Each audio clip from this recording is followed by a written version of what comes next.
Greetings, and one moment, guys. There we go. All right. Are we there? There we go. Right. Welcome to Madrid in the rain in my Stobart truck. And I have no idea where my trailer is because the truck just got moved. It might even be in the UK. I don't know. But I don't need it today. Welcome, guys. Welcome, Andy and Roger. I hope we get more than 2 people. I mean, I don't want to think that things are going down the drain, right? Okay. Euro trucking. So I've added a couple of mods. We've got real brand fuel stations now. Some different truck lighting, which I am yet to see, and a couple of liveries for this Scania. Well, I hope it's for this Scania. Yeah, 1 second, guys. Just need to have a quick nose blow. GTX and Gumbo. Hi, guys. Welcome, welcome, welcome. Yes. Do you know the last time we played this was the day after Christmas last year? Boxing Day, as we call it. 26th of December was the last time we played this. So we've been driving with the Eddie Stobart livery, and it's a cool truck and everything. But I think now I want to change the livery. I've downloaded a nice red one and some really nice blue ones, a couple of blue ones, which I hope fit on this cab. So I think I have the sat-nav programmed to go to the nearest Scania dealer, or at least the nearest shop where I can upgrade the livery, which is not the correct term, change the livery, and then we can take on a job. Maybe do something a bit long haul. We're in Spain. I want to get out of Spain, so I'm going to go off the continent. Off the continent? Jesus. Out of the country. Sorry, I've just woke up. And flitter away maybe into France and Italy or God knows where. I'm not using the ProMods maps at the moment because I couldn't be bothered to download them and install them for this one. Whoops. Don't really want to do that. How do I get rid of that now? Okay. So anyway, let's get going because we need to get on with things. So once I figure out... Alright. Now then. I can't remember what all my buttons do on my wheel. But I'm sure I must have...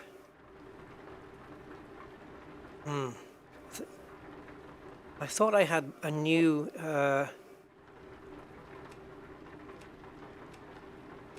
Okay, let's go outside so I can see what I'm doing.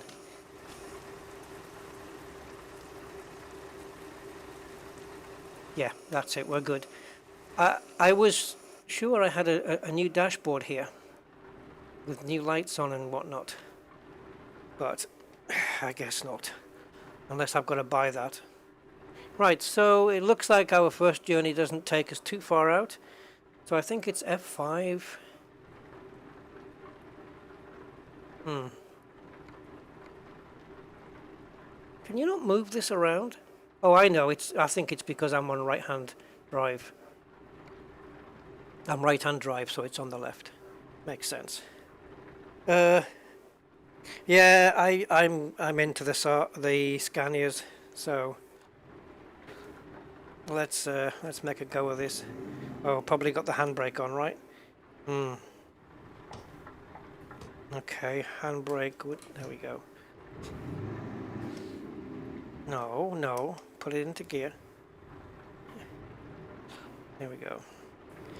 So when I initially logged into Euro Truck, it was pitch black. Like it was really night time. So finally it's starting to get to daybreak, thankfully. Now we're in Spain, so we're on right hand side of the road. Turn left. Oh, you can't. You're not allowed. Well, you can if you go across the road, right?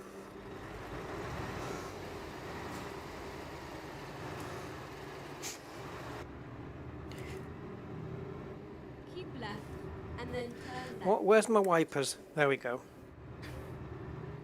Turn left. We'll go for it. We'll go for it.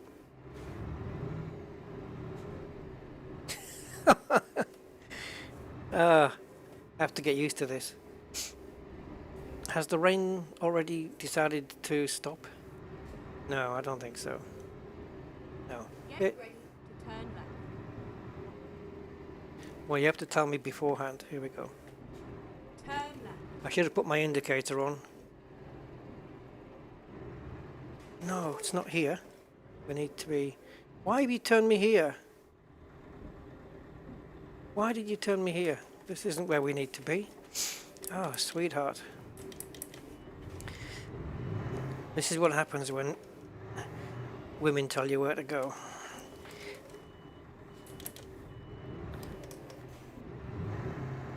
And this is what happens when men drive, I suppose.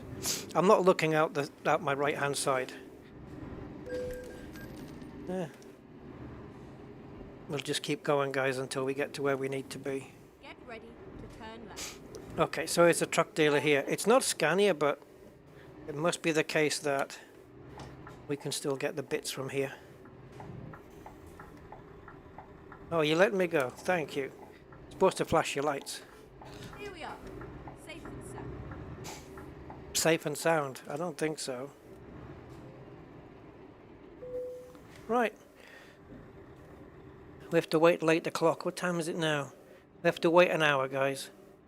Bloody hell. Right, so in that time, I can figure out how to shut the engine off. I thought it was E. Or minus. No. I can't believe the dealer that we've actually got to wait for him to open. Not PC. No, it's light-hearted humour is what it is. And I don't do PC. I fight against it. It's too stifling and whatnot. Right, I think we have actually...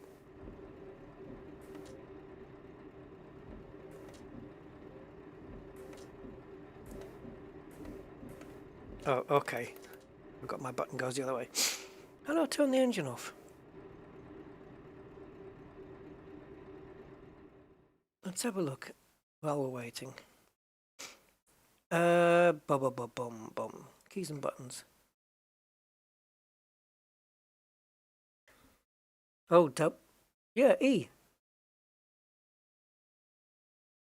Well, it ain't working.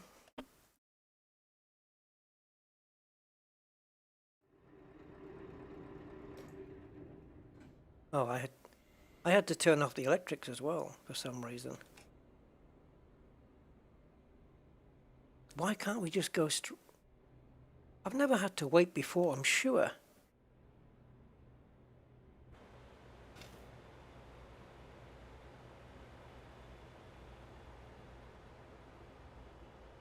I've never had to wait before.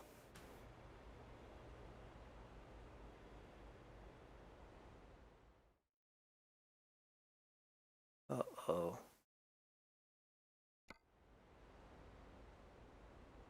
I mean, it won't take an hour, obviously. It'll take an hour in game time, but...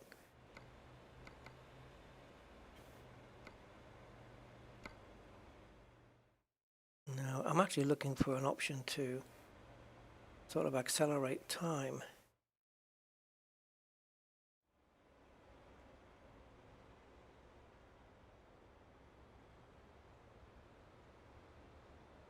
All this just to change a livery, guys. Because Eddie Stobart in the middle of Madrid. Is Eddie Stobart European? It must be, right? They wouldn't just restrict themselves to the UK or whatever.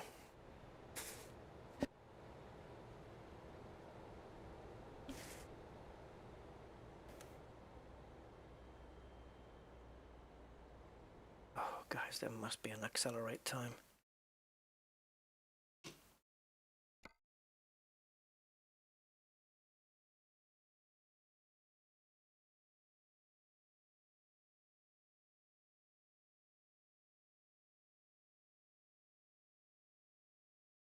I know there are options.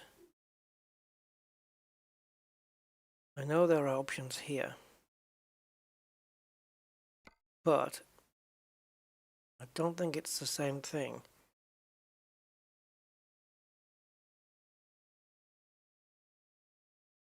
Okay, it's keeping us waiting. Yeah, no, this isn't the same thing. So I put this set GPS to nearest shop, and this is what we ended up with.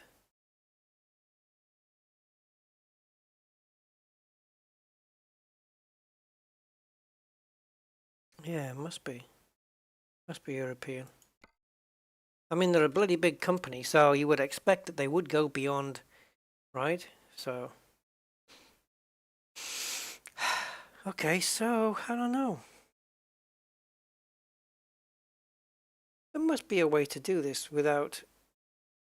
I mean, you can go to a B&B and have a little bit of a sleep and push time forward, but it seems a bit extreme.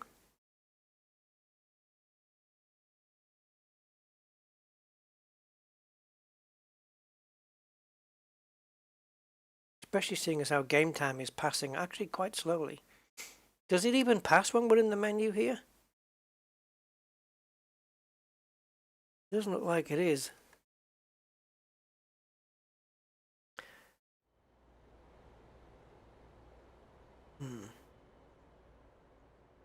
I don't want to pull a load with this livery on though.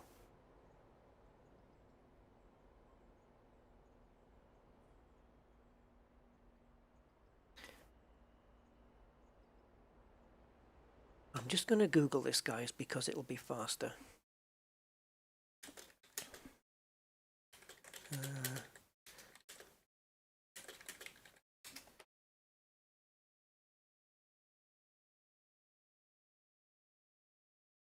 I think from the main menu you can probably do this.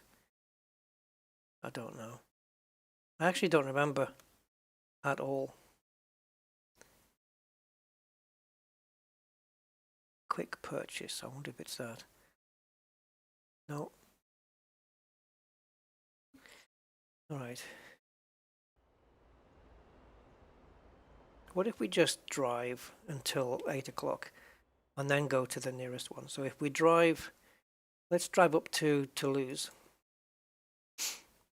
because we've got nothing to lose. But then I don't really want to drive all the way up there not pulling anything. But I'm not going to drive all the way up there, am I? I'm only going to keep driving until I get to 8 o'clock.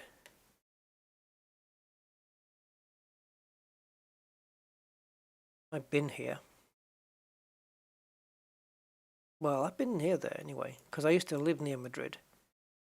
And I was around, I don't know what scale this is at, show me. Oh, okay. I would have been around here. Yeah, I would have been around here, but they haven't modelled any of those places. I think we were just northeast. All right. So, as I put in a waypoint I didn't need, we'll get that out. And we'll just drive, I think. Just do a bit of driving, and then we'll go and get ourselves to the main dealer around 8ish. Yeah, let's do that, guys, because otherwise I'm just going to be sat here playing with myself.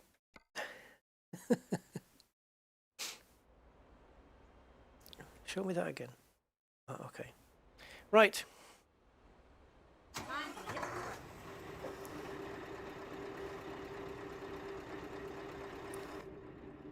See you later, aggravator.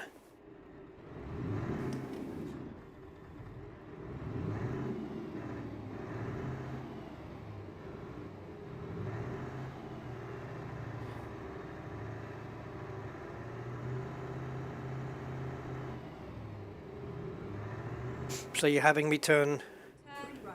right, okay. Despite the fact that there's a line going to the left as well.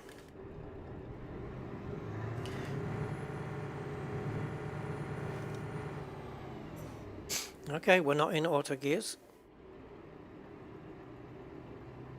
That's because I tabbed out. It's funny that tab is the one that changes you from manual to auto gears. But yet, when I'm stood still, it's not working. This is shit, guys. Really shit.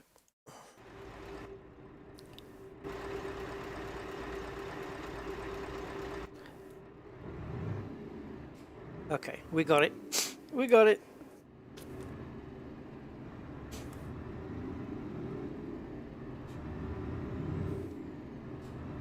Good thing about hauling without a trailer is that you're pretty quick. Turn right and then continue straight on. I'm not really obeying the traffic laws either. No indicating. Once I get comfortable back with the game again, then I can do all of that stuff. So we can indicate here. Because if you indicate, you will get traffic, you know, complying with you, like letting you in, slowing, you know, they'll let you into turns and other stuff like that. The traffic does react to you indicating. I need my side mirror, don't I?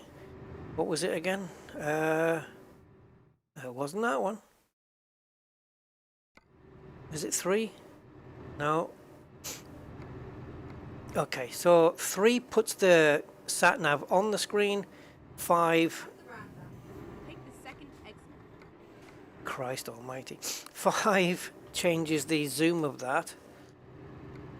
I had it earlier, didn't I, the mirrors?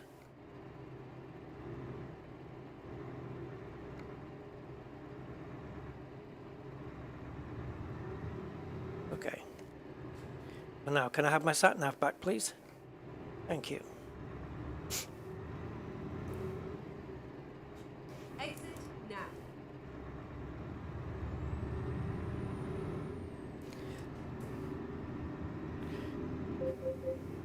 I don't care. Break the speed limit.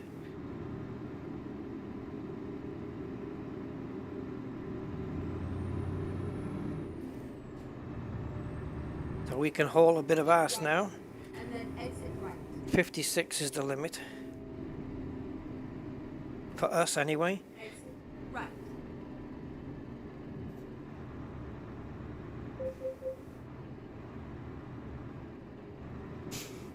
The sunsets and sunrises in the DX11 version are really nice. Keep left.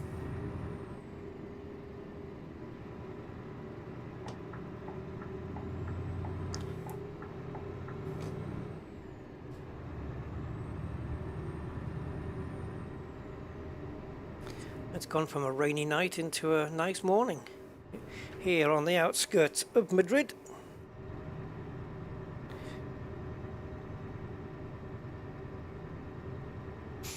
Is this car about to merge further up? Oh, I don't know. No. Maybe. They do this in Spain sometimes. There's a road that runs alongside you for a while and suddenly they're merging.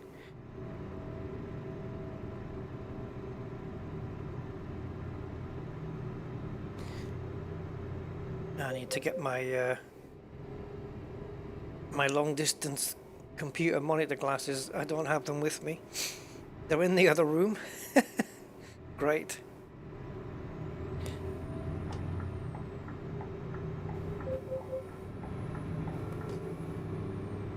Beep beep beep. It means I'm exceeding, yeah, that means I'm exceeding the speed limit.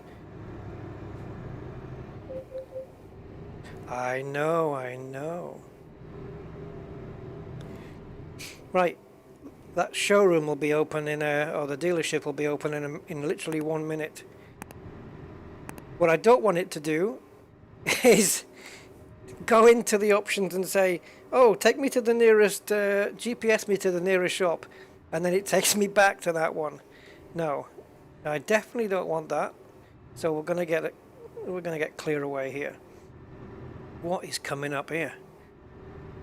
Keep right and then exit right.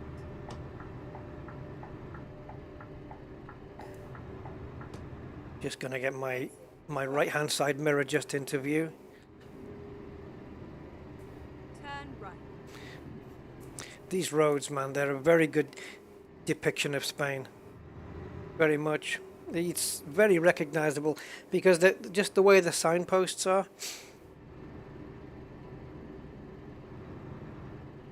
The green arrow when you go off and you merge, the green arrow sign is 100% Spain. When I see another one, I'll let you know. I'll show you it.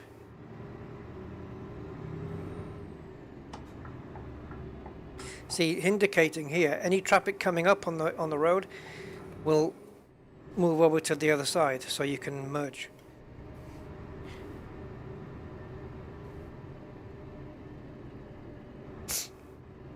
Are you gonna pass? Good. Because I've got so much torque, boy. I'll be right behind you. There's that green sign. Did it say lavish loads on the side of that truck?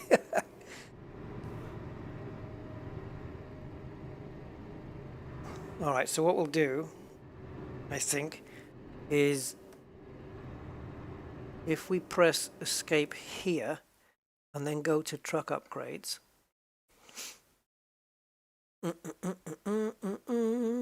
This will get our truck livery done, and then we'll pick up a job at wherever we are in Spain. I don't know. We'll just pick one up and we'll see if we can get one that goes to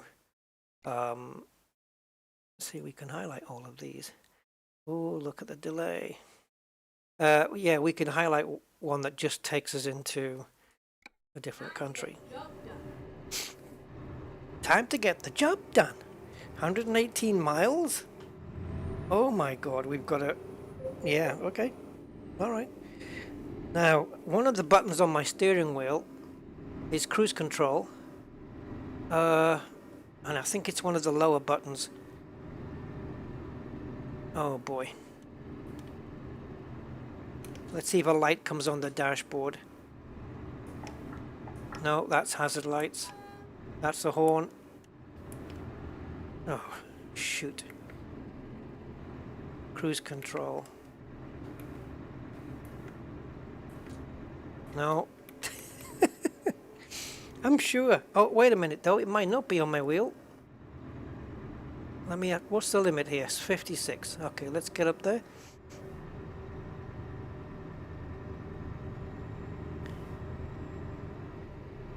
No, it's not the keyboard either.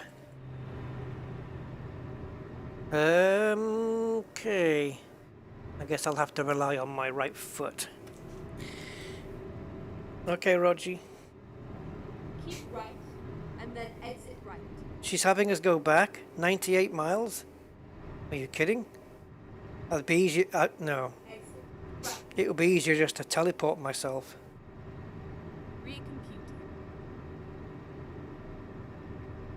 Yeah, I can just relocate somewhere rather than go through all this. I think she is directing me back. All right, let's change the parameters here. We'll go to Truck Manager. And we're in the Scania R, which is the truck that I wanted anyway. And we want to relocate to... Let's just be quicker this way. Le Mans, but which... Oh, these are my garages. These are my garages. Let's go to Southampton. I think... Yeah, we've got a slot there. Go. Are you sure you want to reassign your Scania to Southampton and drive the Iveco? No! I don't want to drive the Iveco. Why would I want to do that? Relocate. 2. This is so unnecessarily complicated. Oh, here? There we go. My mistake. Are we there? Are we there yet? Are we there yet? Is this our number plate? Right, let's come out then and see if we are actually there. Please don't let that be my truck. What? I don't have a truck to drive. Dude. Does it say where it is?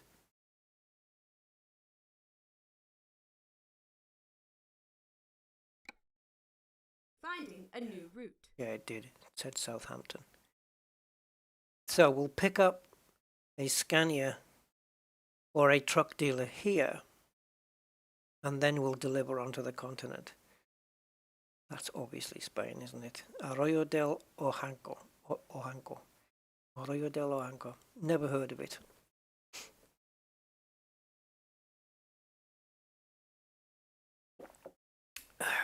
Right.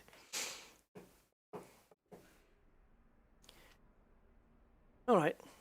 So now we want. Oh, is that it?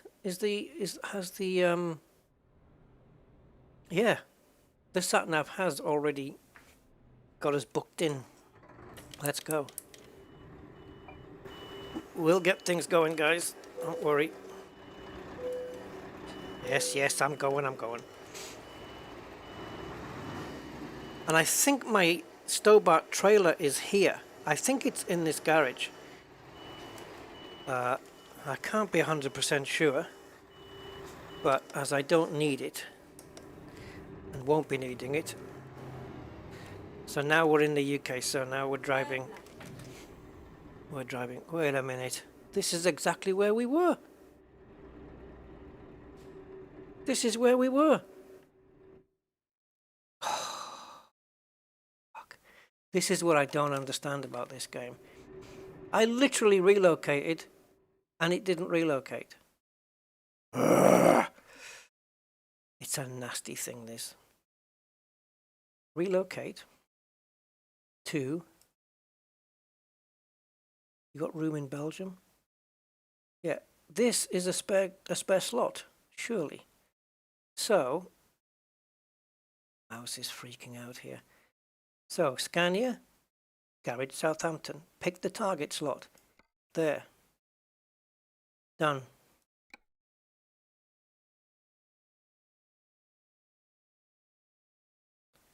Okay. It hasn't said, yeah. See? Southampton. Scania, Southampton. Confirmed. So, if I now click drive it. Reroute. If this doesn't work, I don't know what I'm doing wrong.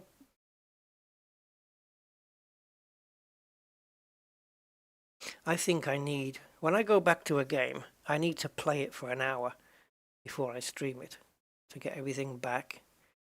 Because I've got too much faith in just being able to load the game up and just picking it up and going with it. And clearly, that is a bad thought to have. We're still in frigging Madrid.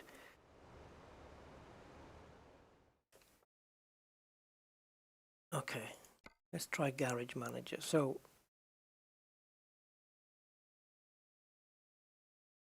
I have got, what is this? No truck assigned, no driver assigned. Right, so I can fit in there.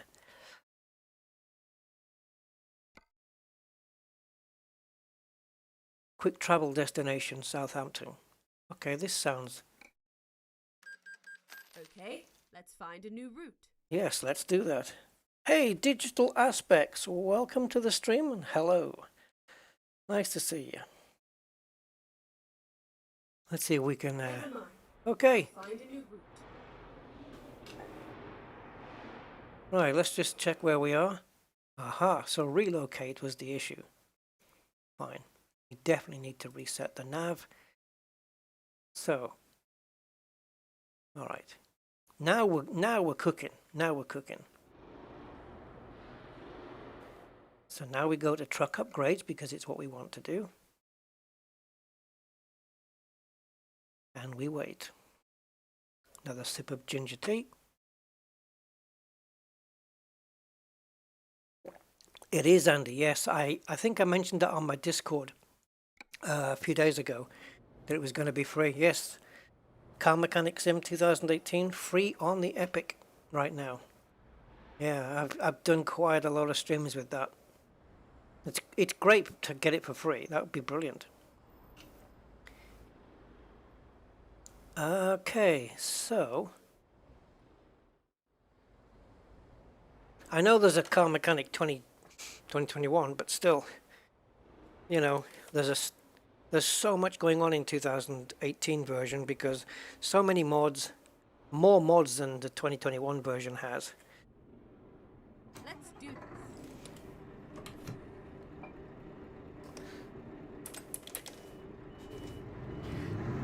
Yeah, so it's worth getting. There's still a lot of play value in that. I should have gone outside, shouldn't I? Here we go.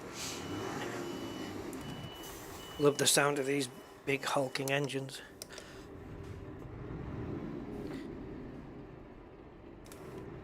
All right, I can't see, so I'm just going to pretend that I can. Why are we in this crawler gear? Come on, man. There we go. Get ready to turn left. Turn left. Well, actually, AI traffic can come through that blocked road, but Get there we go. ready to turn right. Turn right. I'm just going to rush through this, guys, because I need to get going. Turn left. Still trying to go on the right-hand side of the road there. Used to driving on the continent. You have arrived at your destination.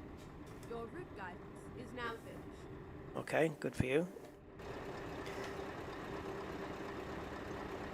Is it the spanner then? Okay. I thought it was the truck icon. If it's the truck icon, I'll bet. Yeah, okay. Great. So in Madrid, we didn't have to wait at all. This is where I want it to be.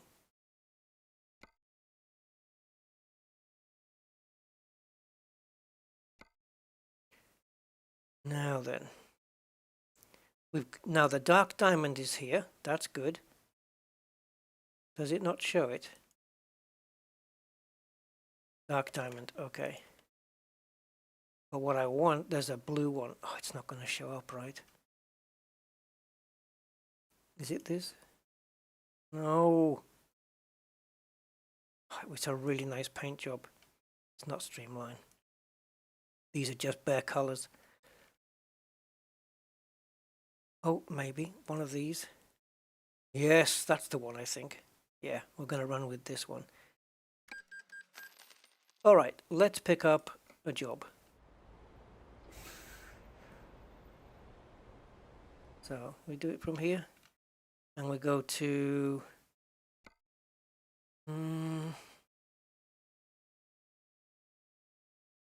this is freight. I don't think this is what we want, is it? Yes, yes it is. If you've got your own trailer hooked up, then the cargo market comes up. Let's take a look at the jobs here. This should be things like, yeah, this is what we want. Whoa! Man, that would make you tired, hauling that lot. So, a job there for Poland. So, let's sort it by money. Price. Oh, Jesus God! 51 grand just to go to La Rochelle in France. That's it? You get 51,000 for this? Hauling a copter. That's a big truck though. Look at this thing.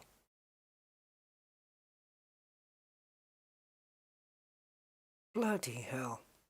but it's from Felixstowe, so we need to drive up to Felixstowe, pick up the helicopter, and drive it down to La Rochelle. How is this going to get on the Channel train? I think they must have a different train, right?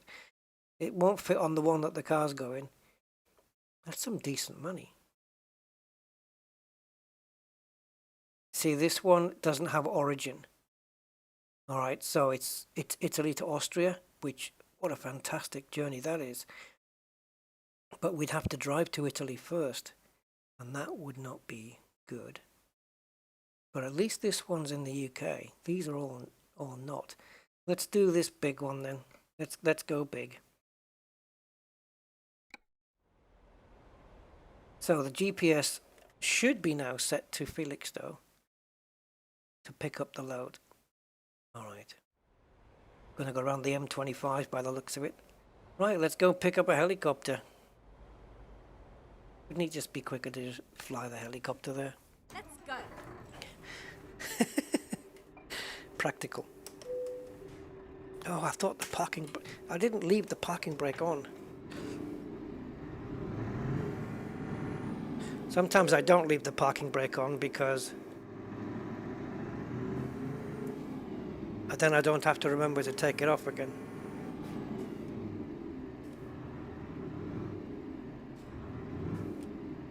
Alright, let's get on the road.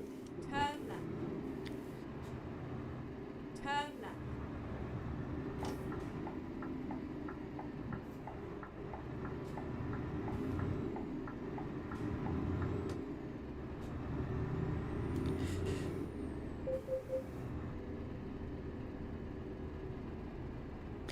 So 30 miles an hour is the limit. Take the second exit. That mirror's actually in the way. Whoa, hey fella. Exit now. TomTom would have said take the second exit.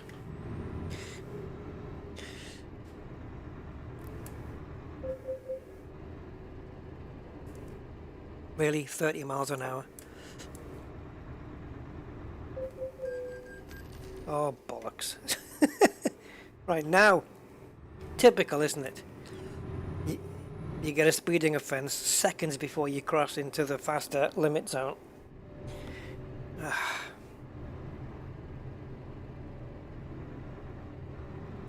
Southampton I've been to.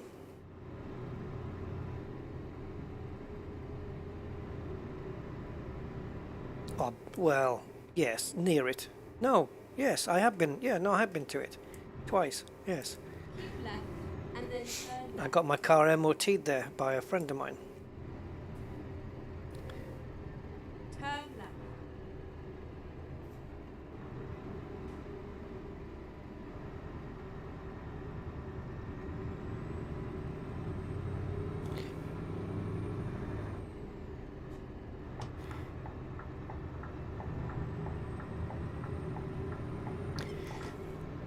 Oh, okay. Keep left and then continue straight on. Sometimes you merge onto the motorway and sometimes you just stay in that lane.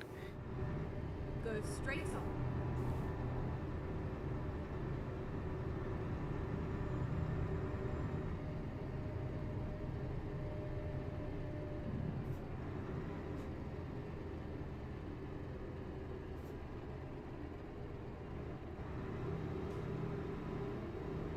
Well, let's not go psycho and tip this thing over. I don't want to do that.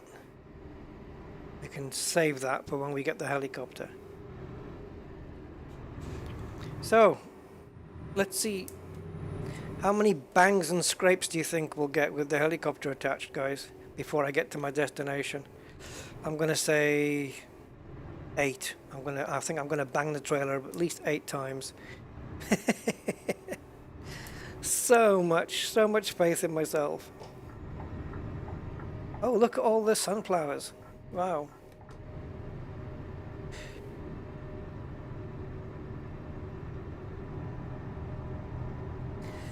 Well, this is the weather we're looking at right now is the weather we've been having lately. It's been amazing weather.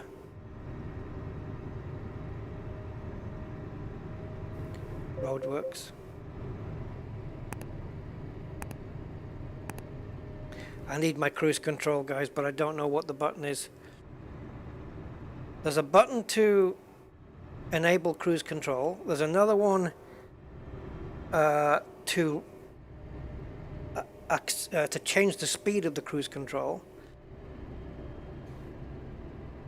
Whoops. I'm in the limit. I'm doing the limit, so yeah. Cops, leave me alone. I'm not breaking any speeds.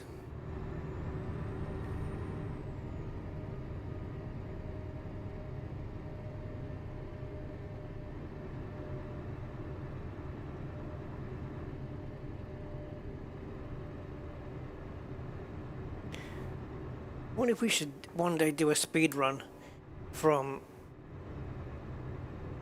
I don't know, from London to Rome as fast as possible, but if you get, without a load, without just a cap, but if you get a speeding ticket, you've got to start again. Torture.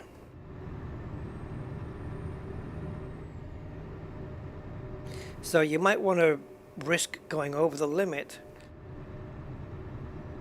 but yeah, you can go over the limit, but then you would risk, yeah, too much. I'm not on the wrong side of the road. See, here's the thing with this, right? People say the wrong side of the road, the right side of the road. There isn't such a thing. It doesn't exist.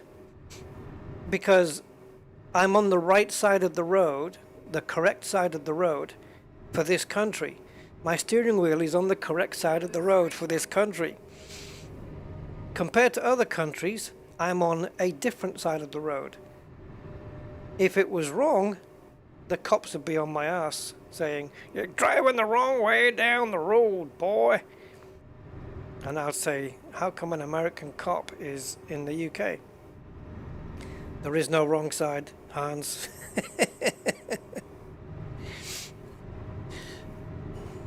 You see, in Gibraltar, you drive on the other side. It's left-hand drive cars, right-hand side of the road, like the continent is. And that's just because it fits in with Spain and everything. So it makes sense to do it that way down there, even though it's a British colony.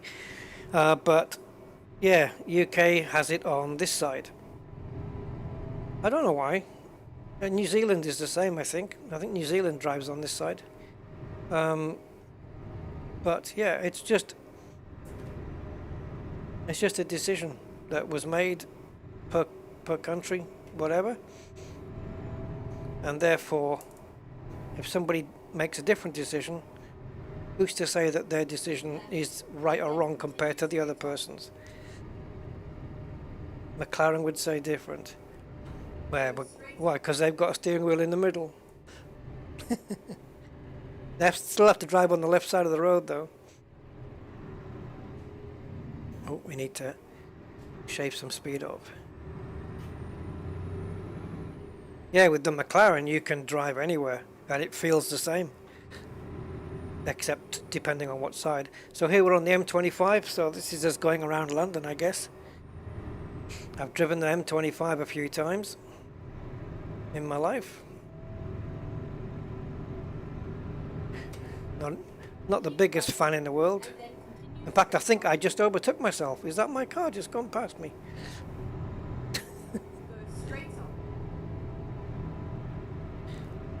Ah! I've actually done that in real life before.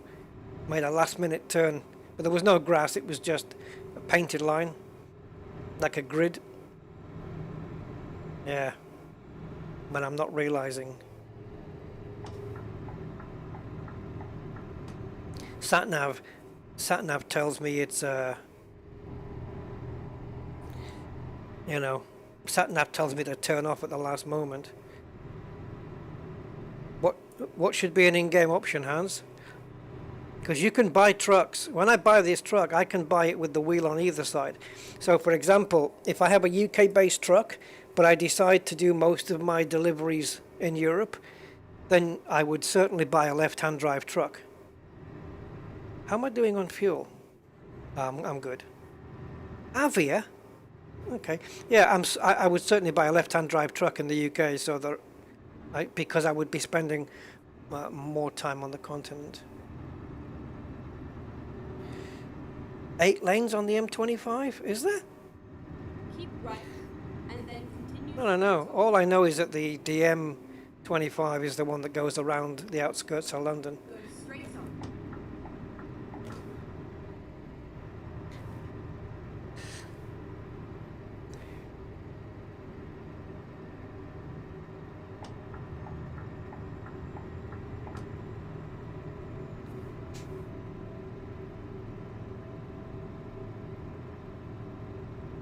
Death-defying merges. They don't change lanes smoothly. Then continue straight on.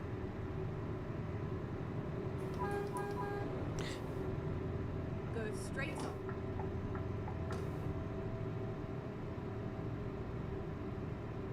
on. This truck's gonna feel. I don't know what engine's in this. I hope it's a powerful one, because if it isn't, man, it's gonna feel really heavy with that helicopter and trailer. Oh boy.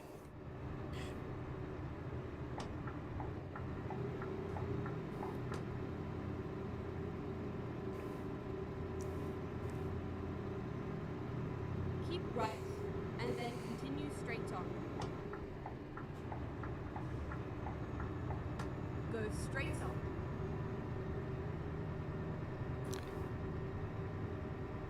Cambridge. Oh great, let's drop in at Frontier.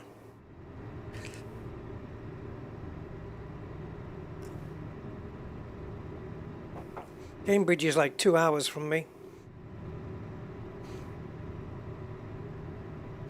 Keep right, and then continue straight on.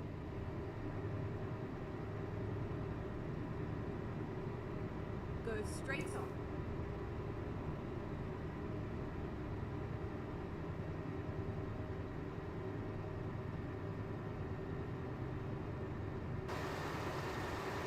Which is the TV? Is it 8? Yeah, there we go. I tend to veer off the road when I'm in this view.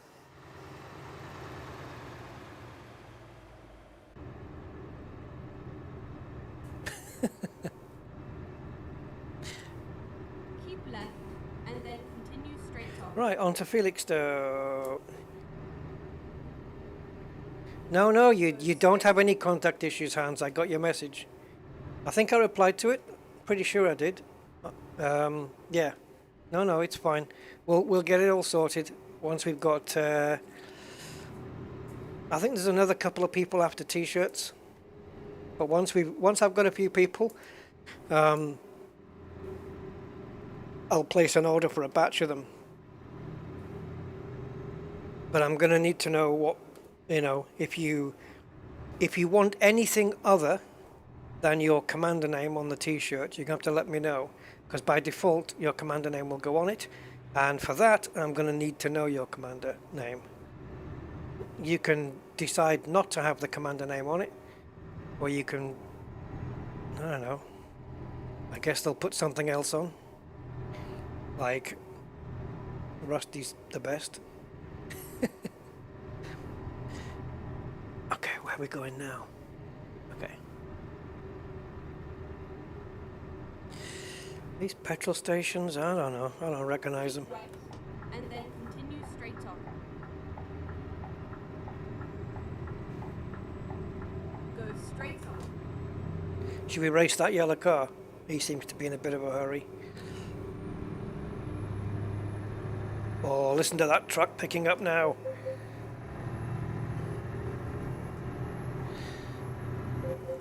Horsepower and torque, baby.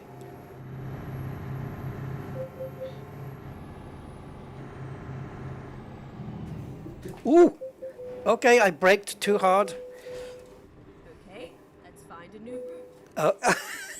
I thought she was going to say, okay, let's try and get your truck back up again. I braked too hard, guys. That's what it was. Otherwise, I'd have been fine. Right, I need to get towed. How do I do that?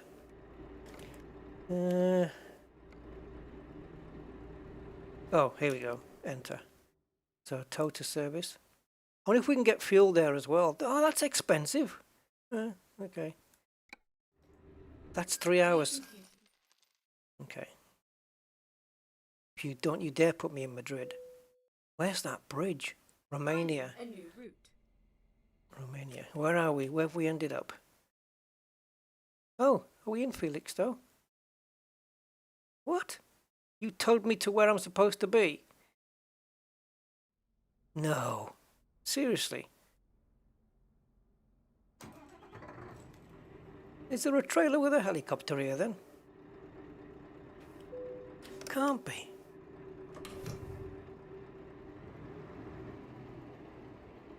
Alright, let's get back to no miles.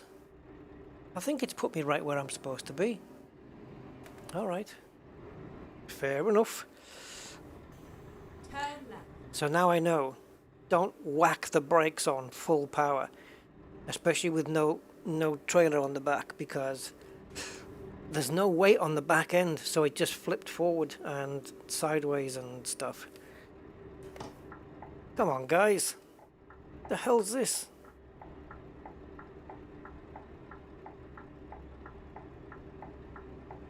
Cheers, Hans. Yeah, I'll have to check my email, make sure I got that. If this traffic doesn't stop, guys, I'm just gonna go. Thank you. Cheers, matey. Yeah, and because now my frigging mouse view was all Get ready. cock-a-hoop.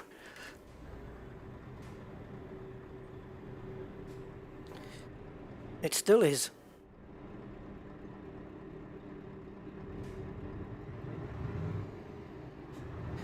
As soon as I get to pick up this helicopter, I'm gonna get my glasses, because things are blurred here. A little bit. Just a tad.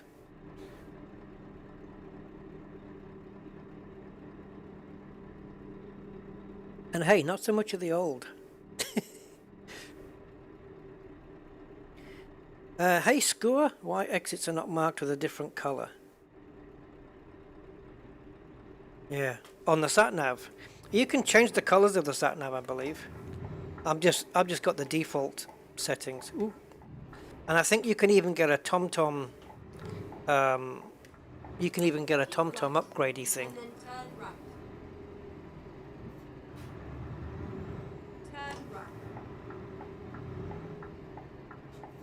I'm praying there's a helicopter in here. We are finished. There it is.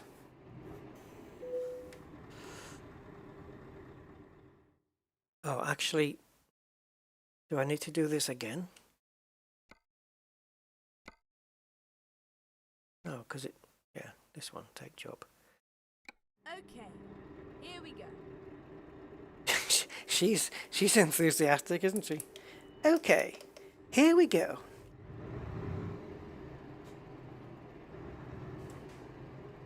Jasper's got a truck, mummy. Right, let's go.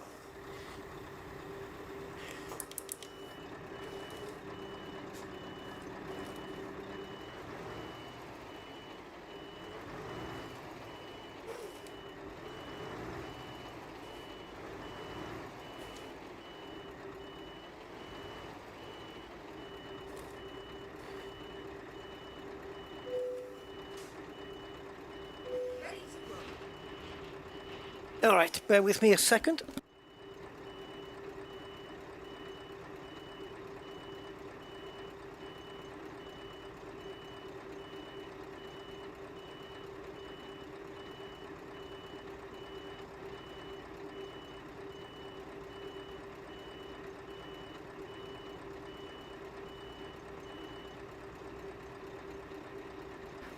Righty. Let's go to wherever it is we're going. Is it Poland we're going? 671 miles. That's just about 1,100 kilometers, something like that, more or less. Oh no, we're going to Nice, aren't we? Okay, La Rochelle. Is it Nice? No. It's France, okay? La Rochelle in France. There you go. Le Mans been there. Nantes been there.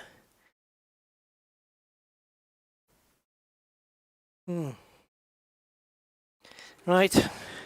Let's go. Do they match UK rules? No, they do. They do match. Yeah, they match in different.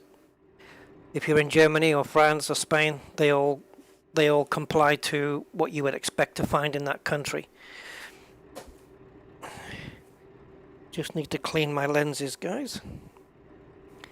There we go. Because it looks like you put them on, it looks like a cloudy day. Okay. Right.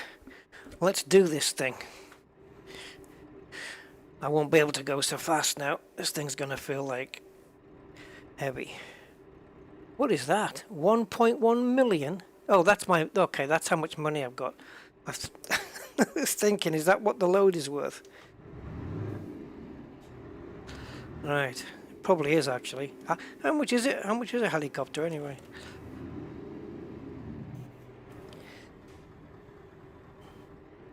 Turn right.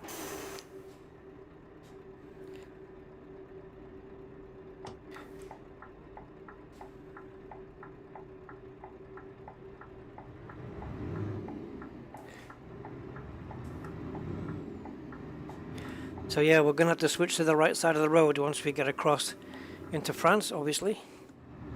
And we have the truck for it, because the wheel's on the correct side for that country.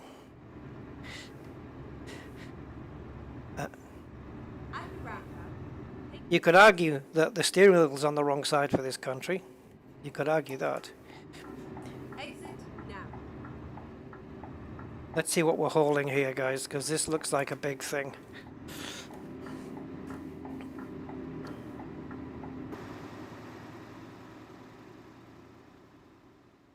Oh, look at the steelwork, or all the steelage back there.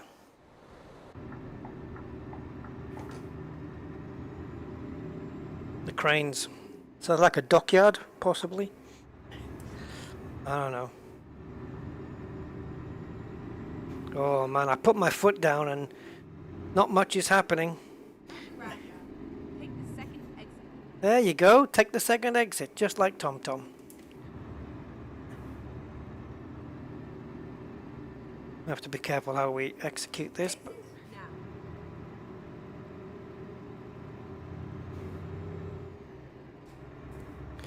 we'll see if we can not hit the trailer. That will be better.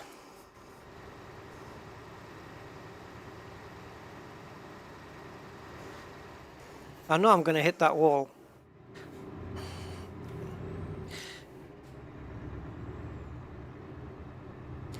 Yeah.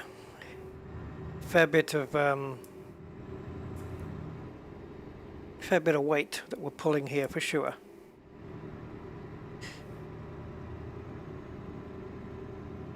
Construction under the bridge. How about that? I've not seen that before. Scaffolding under a bridge like that. In the game, I mean. I haven't seen that in the game.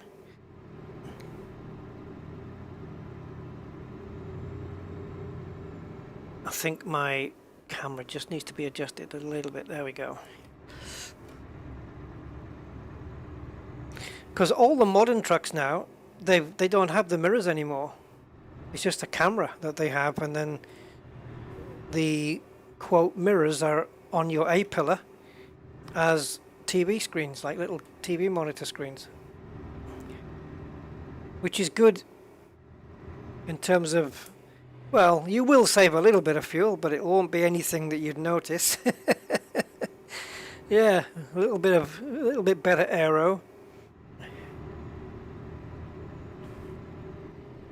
But yeah, these new trucks have all got the new digital things. Keep left and then turn left. It's going to take me a while to read all that message score, because I have to keep looking at the road. Turn left. The steering's not on the side it should be for this country, though. There's no hard and fast rule to say that the steering on the right is correct or incorrect. There is no right and wrong. I went through this a few minutes ago. There's no wrong side or right side, unless, yeah, I mean the reason that the steering wheel's on the opposite side of the road that you drive on is for safety reasons, like if you're going to overtake. So driving on the left with the right hand. Actually, no, this is correct for UK. Yeah, this is not correct for continent. Once I get on the continent, then my steering wheel will not be on the ideal side. I said it the opposite way around last time, but yeah, I know what I meant.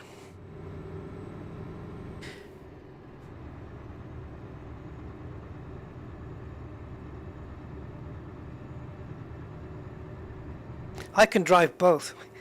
You know, I could jump into there's 4 variations, and I'm quite happy to do all of them. So I could do. Go straight on. I could do a right-hand drive car in the UK or on the continent, or I can do a left-hand drive car on the continent or in the UK. It doesn't bother me. I get used to it after a few minutes. And I've driven a couple of left-hand drive cars in Gibraltar where everything's right-hand drive. The only thing is you've just got to be, if you need to overtake, you just have to be a lot more careful.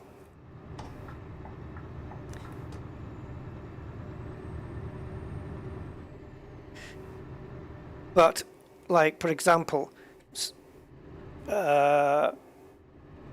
spending 30 years driving left-hand drive on right-hand side roads and then coming to the UK, I pretty much adapted in, like, I think it took me about 20 minutes. But the only thing is you have to just constantly be aware when you get to roundabouts which side is giving way to you. You know, is it the left side traffic giving way to you or the right side? That's all. You just got to watch that out and make sure you go around the roundabout the correct way. The rest just comes naturally, really. Driving's driving for me. I don't really care what side of the wheel's on. The principles are all the same. And I'm left-handed, but it doesn't matter to me. I can change gear with either hand. It really makes no difference at all. It's never ever bothered me. There was one time in the UK when I came from Gib, there was one time when I started to turn the wrong way around a roundabout. But I had somebody with me and they went, no, the other way. But I've never done it since. It was just that one time. I probably wasn't focusing. Yeah. Obviously, if there's traffic coming around the roundabout, it's kind of a giveaway, you know, which way you're supposed to be going.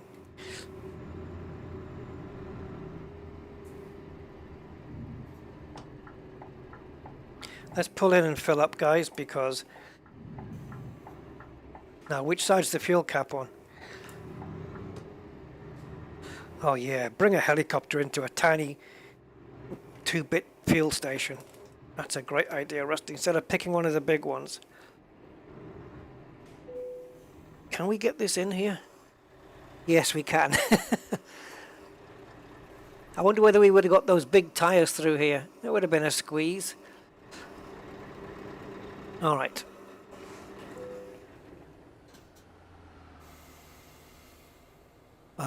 So I think it's W to stop the engine and then E to start it.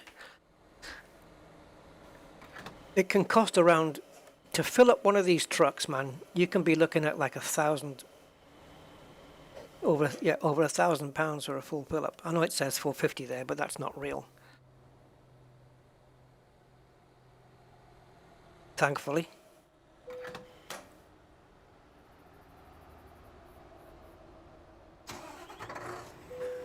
All right, we're good. Full tank. Let's go. What time is it anyway? 16:50. The problem with these little petrol stations is that they have... Oh, we're good, we're good. Go, go, go. Come on, come on. Come on, truck, move. Yeah, is that the exits of them are not... It's not like these big service stations where they've got proper exits and merging onto the thing. What is this?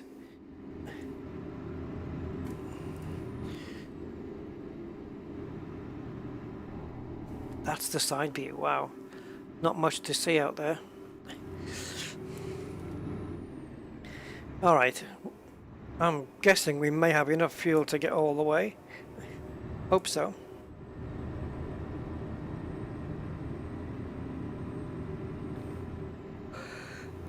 Now then. Onto the Channel Tunnel.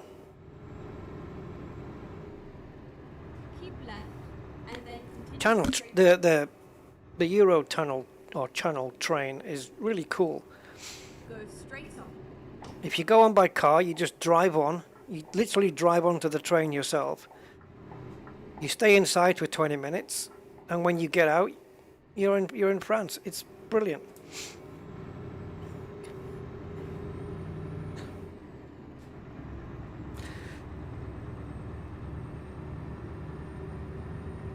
More sunflowers.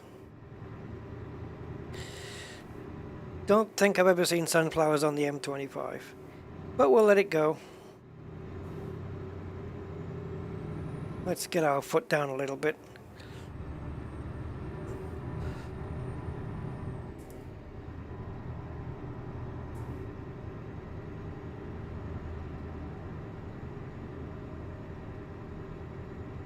So we are under the limit.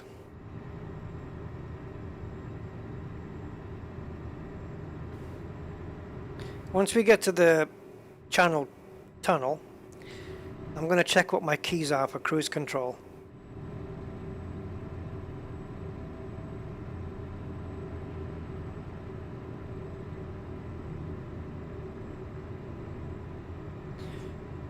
So we can do France with cruise control, it'd be easier. And the French motorways are very good. They're very smooth, very straight. Yeah, and they have 2 speed limits on them. And then continue straight on. On the one I was on, it had a speed limit of 130 kilometers, Go straight. which is like 85, something like that, in the dry, and 110 kilometers in the wet. So, yeah, pretty good. You have to drive 20 kilometers. It's like 12 miles an hour slower if it's raining. I think the gap on that should be wider, to be honest. You know, maybe 70 miles an hour in the rain maximum, and 85 in the dry.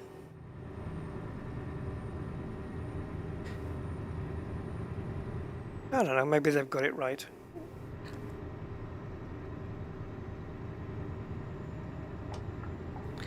This truck's even slower than we are, so we're getting past. VTAS power. Well, don't think much of it, mate. Scenery looks good from here. Where's this?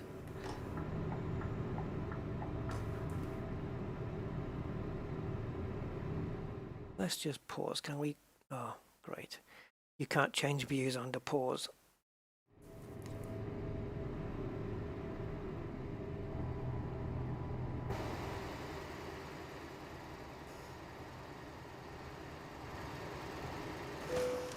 Let's just stop the frigging truck, shall we? I wanted to see what that view was, and now it's too late. So next time I want to check out a view, stop the truck instead of messing about. It's just easier that way. Oh, you do kilometers in Ireland, Andy? Yeah, Spain is like 100 and... I can't remember now. I think Spain's 110, 120. I can't remember which one.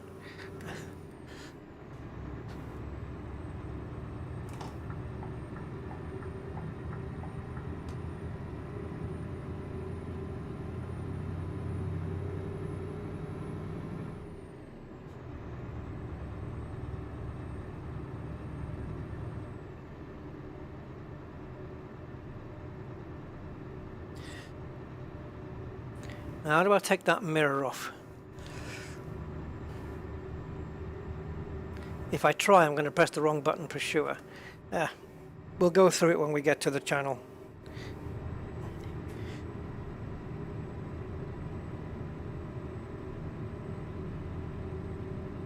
Because that mirror that I've got top right, top left, Jesus, top left, I don't need it in the UK. I just need it on the continent.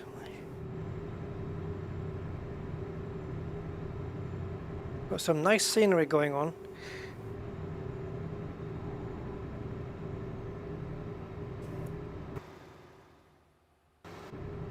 Yeah, it's too much of a risk. Dover? Keep left. We're not going on the ferry. Oh yeah, we must be. Yeah, it has to be a ferry. Can't be the Channel Tunnel. Maybe you can't... Can you not take these big rigs over the Channel Tunnel? Or under it? I know there's a separate train for not cars, so I assumed it was for trucks. I'm sure it is. I'm sure you can get trucks. Anyway, let's see what happens. It may put us on a ferry, I don't know.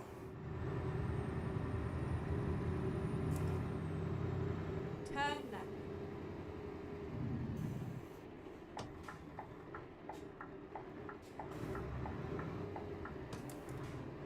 Oh, this is going to be nice and tricky. Sorry, mate, but I've got quite a long load here. Thank you.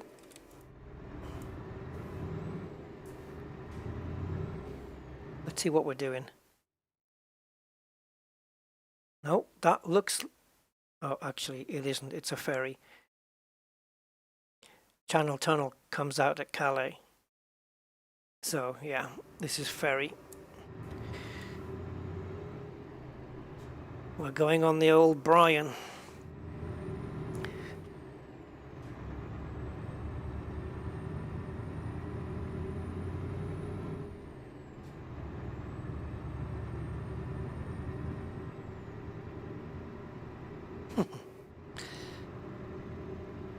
Because of the way the graphics are aliasing, it looks like that hay in that field is moving.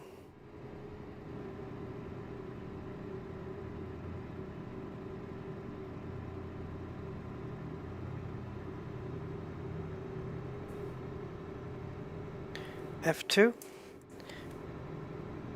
Thank you, Darren. Thank you, matey. Appreciate that. I knew it was one of the Fs, but I was bound to hit the wrong one. It's been 6 months since I played and my brain doesn't retain key bindings.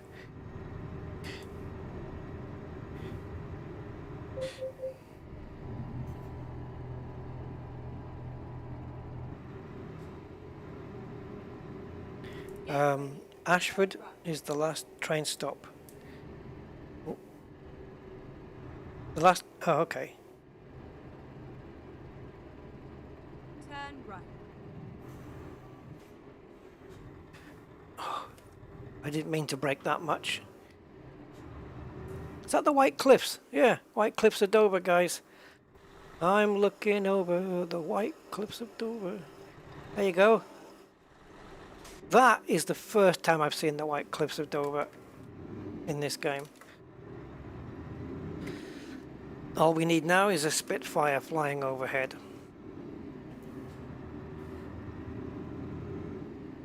I would imagine that there's quite a few trucks. We've got a truck behind us, but I would imagine that there's going to be quite a few trucks on this route if we're all heading towards the ferry. Oops, okay. Oh, come on. You were a bit late letting me in. Go on, go, go, go. Leaving me out in limbo here.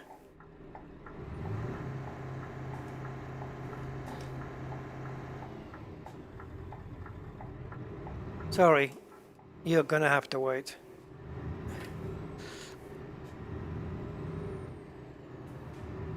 Yeah, I got the channel tunnel in wherever you get it from on the coast.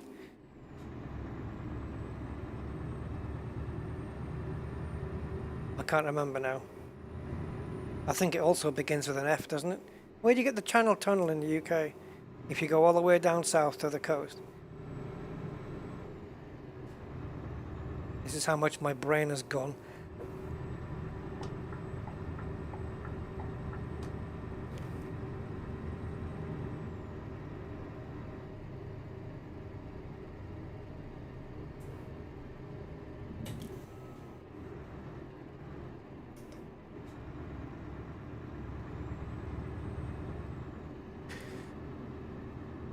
Yeah, truckers union for sure. And I'm not in it. Get ready to turn right. I will. Channel tunnel, it says. Yeah. But Dover? Turn right. Here? No. Yeah, channel tunnel. I'm getting confused here, guys.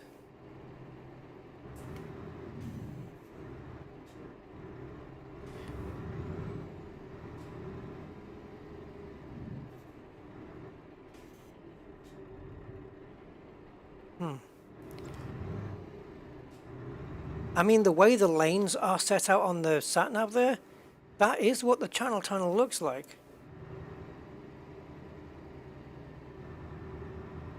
Okay.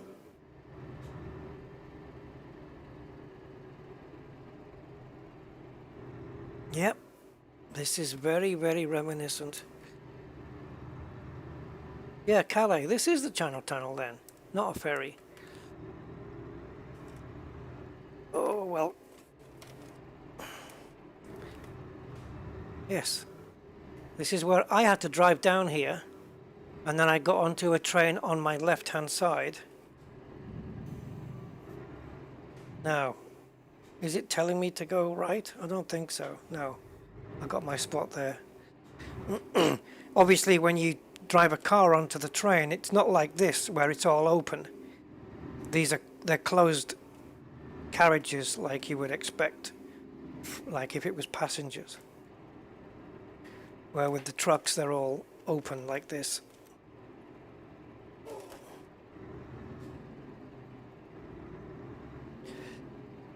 Oh, we're nowhere, okay. We're nowhere near on correctly, but we'll still get there. Yeah, no, not Waterloo. I'm talking about South Coast. Like here. I thought it was there to there. Oh no, Callie's up there. Yeah, no, this is the proper channel tunnel. But it's not Dover that I went to. I'm gonna Google it.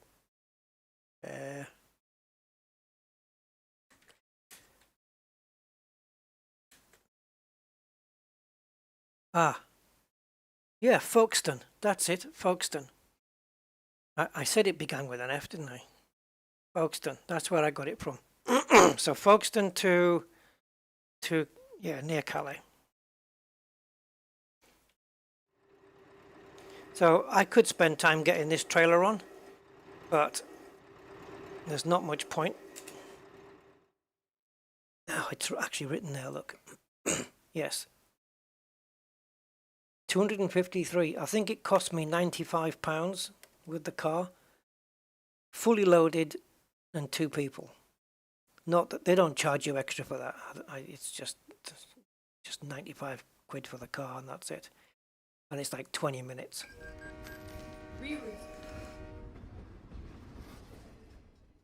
It's claustrophobic a little bit. But you can either get out for a pee or you can just sit in the car and that's it. Alright, so I'm going to have to back up a little bit here, I think.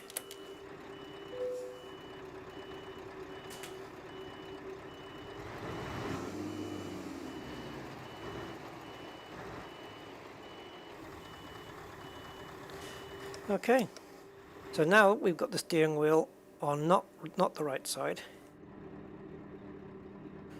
and I don't think it matters which lane we come off on, so I'm going to come off on the right lane. No, we're not lost, GTX, not at all. I feel more comfortable because I've got a steering wheel on the right. I feel more comfortable exiting on the right.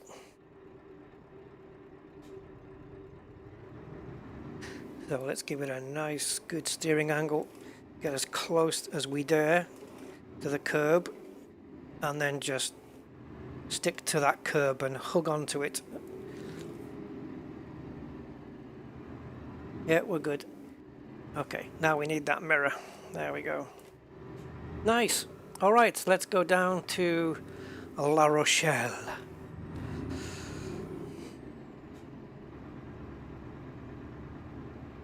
And this is exactly how it is. When you get into France and come off the train, it's just this. You're down the lane, up the hill, and then it's a right turn. It's exactly like this. So yeah, they've got this part perfectly correct. I took a right hand here, and then it was another right hand after this, and then you take a left curve, and then it joins you onto the motorway. There you go. There's the other right hand. That's the second one I was telling you. And then there's a left hand after this. I'm not looking at the map, but I've just realized I can look at the map. And then it gets you onto the motorway. Get ready. So yeah, they've depicted that perfectly. It literally is just like this. Dead easy. And you have people guiding you on the train. When you drive your car in, they put your bumper right up against the wall of the carriage, and they just put the hand out and say stop, you know, and they literally put the cars in bumper to bumper. Well, ish, you know, they put them close. They pack them well to ensure you can get. I think it's three cars per carriage, something like that. Yeah, I've done it twice, the channel, and I found it enjoyable. I liked it. I like the fact that you know, the thought that you are 20 minutes under the English Channel. This is that left-hander that gets you on the motorway. Yes. Yeah, you're literally under the water, thinking, is it going to cave in?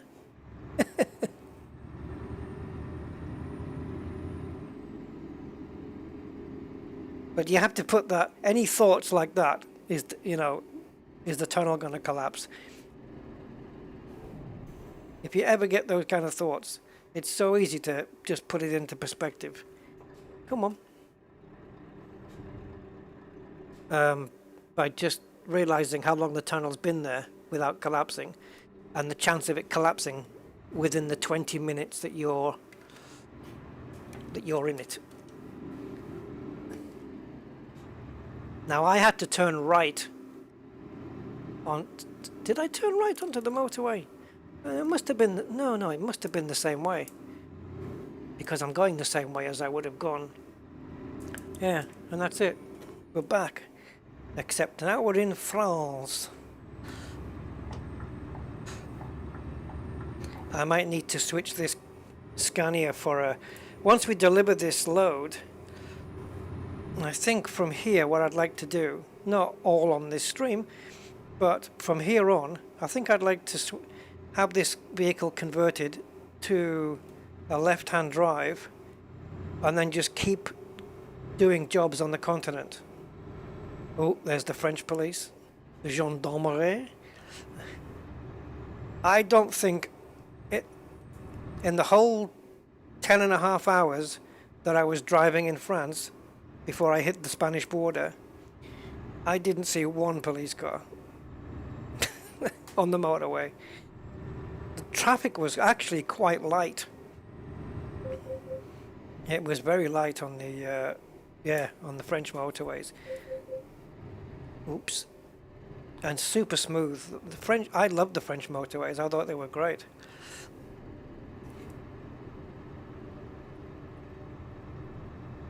Still yet to do the Autobahn.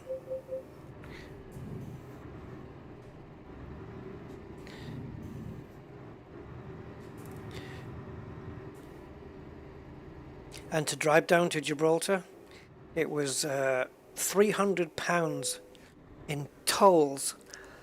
You can avoid that on the TomTom sat-nav, of course. You can just say avoid toll roads, but it adds a good, I think, 7 hours extra onto the journey, to which you just say, screw that, I'll pay the tolls. So yeah, it's fuel plus 300 tolls. Fuel is like £280 for my car. So you're looking at £600 to drive down to Gib, unless you avoid the tolls.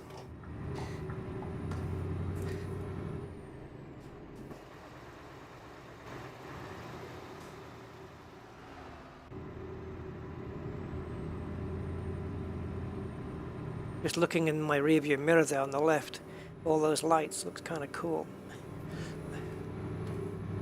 Yeah. You only see cops on the motorway, I think, when there's an accident or something. Looks like we're doing pretty good on fuel.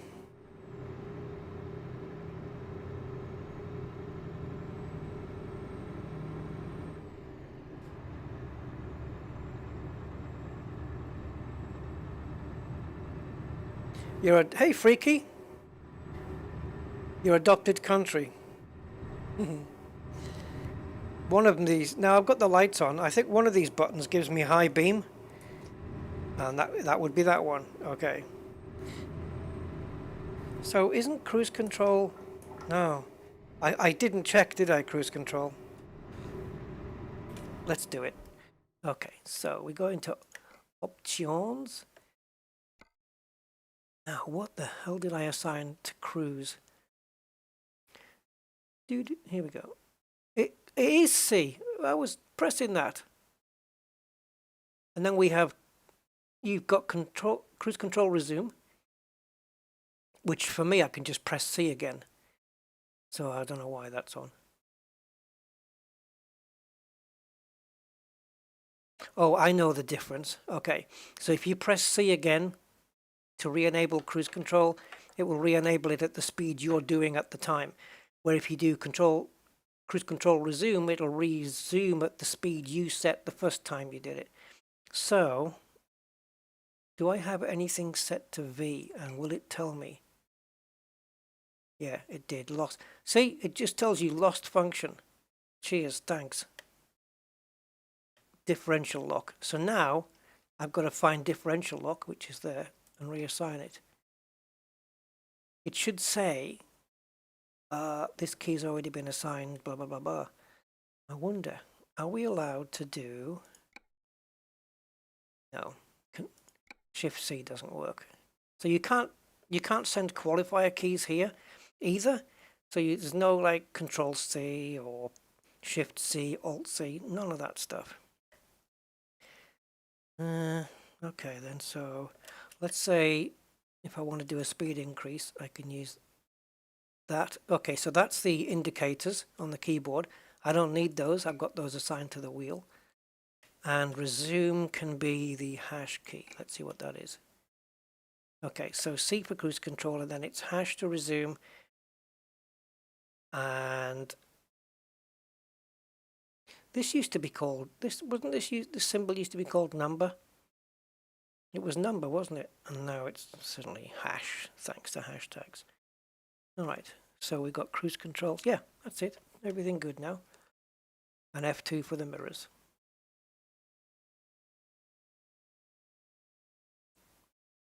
Or if they're late for lunch.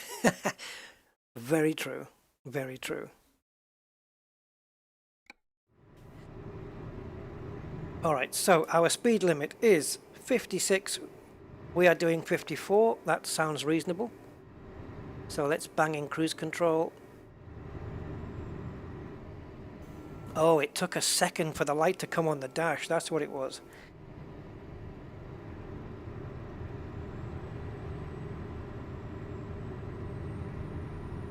What's this lane on the right? Because it's got different road markings. Oh, okay. I see now. I'm just following this vehicle in front of me, and I'm quite happy to just keep it here. And I don't know what I've got in the way of trailer lights either. Okay.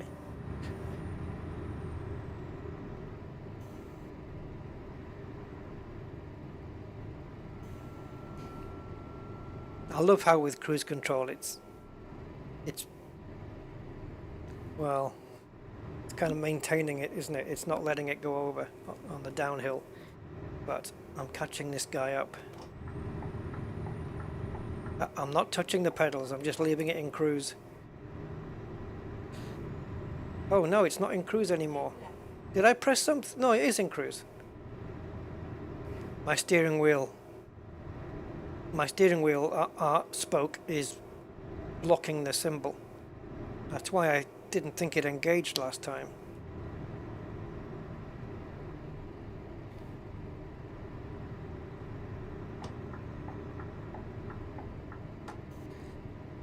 Now I believe if you put on your full beams right now, that oncoming drivers will flash you to say, you know, hey, you're blinding me.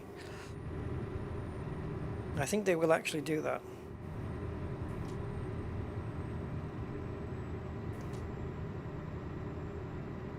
Can't confirm it. Should we try?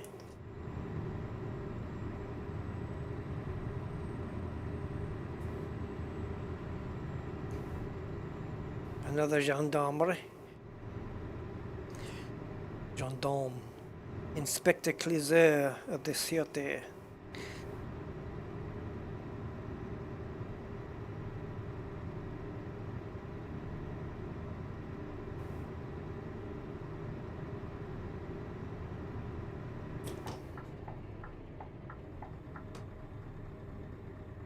I don't like the fact that I can't see if my cruise control is enabled. Well, it isn't now because I've hit the brakes.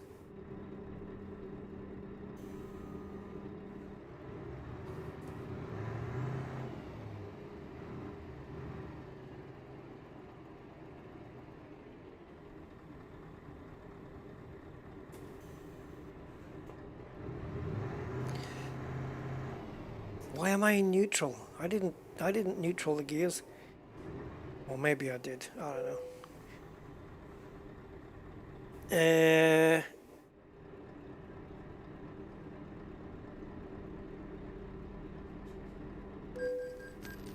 $6 a gallon. That's not bad. That's better than what we're getting here, I think.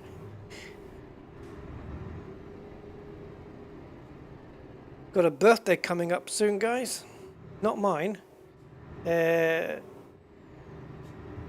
Not this Saturday, but next Saturday. July 2nd. So I think I've got the days right, I guess. My car will be 20. Keep right. Oh, I'll buy it a card. No, but I have bought an oil filter. I bought 2 oil filters because I know I'm going to need another one at some stage, so they're cheap enough. So I just bought 2 because it was easier than ordering it twice, you know, because I oil change fairly regular, every 4,000 to 5,000 miles, and BMW reckon 15,000 every 15. Nope, not from me, sir. I'm changing every 5. Especially on an older engine, I want it looked after. And I'd only needed to buy half the oil that I would normally buy because I've got a container of it in the garage already. So I only needed to buy 1. So 4 litres of oil instead of 8. Because my car will take, I think, 6.5 litres of oil. So I have to buy the 2 4s. So I bought only a 4 because I already had, I've got 3 litres in the garage, that's plenty, and a new filter. So I'll probably do a video of myself doing an oil change on it for the 20th anniversary. Yours is 22. Cool. What car is it, man? And what's the mileage? I've got 156,600 and something. Coming up to 1567 now. But she's going strong.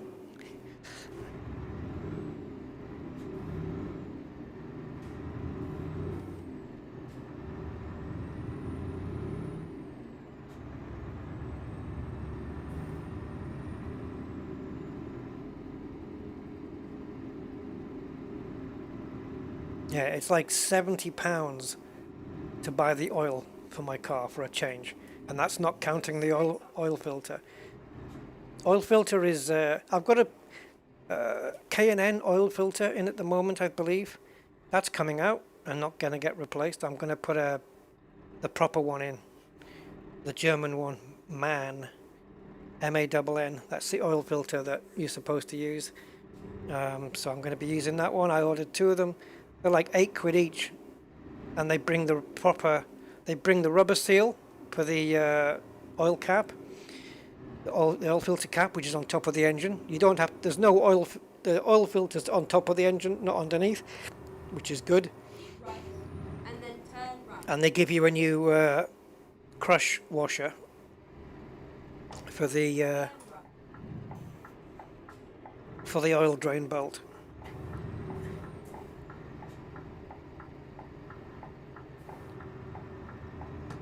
Yeah. Its last oil change was about 4,000 and something miles ago. So, yeah, it's getting another one.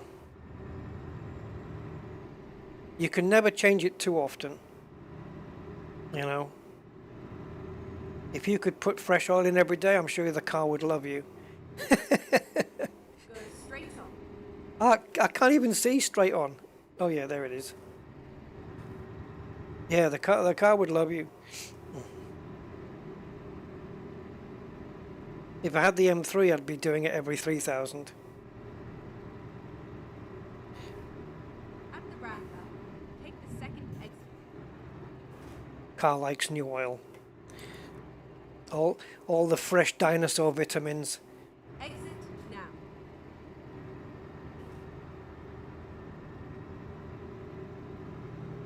Yeah. Oh, you've got a Saab. Oh, cool. What did Freaky say he had? Have you said? Oh, Vauxhall Vectra. Oh, of course, you're in the UK, aren't you?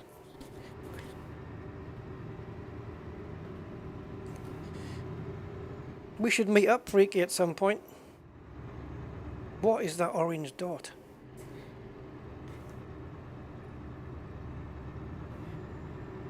I wonder how far away you are from me. 20 miles.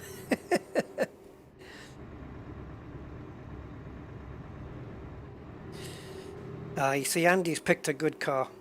Andy's gone with Toyota. Can't go wrong there, man.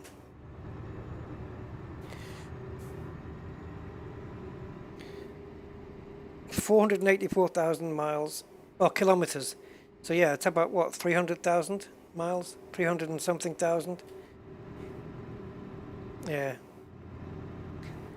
You know, they can go for longer. If they're looked after and maintained, you know, regular oil changes, the whole, you know, properly serviced every time. Toyotas can go for longer than 484. At the roundabout, take the first. I've heard of ones that have got like 500,000 miles on them. They're very, very bloody good cars, Toyotas. Exit now. They're not the most, you know, dynamic and exotic looking things in the world.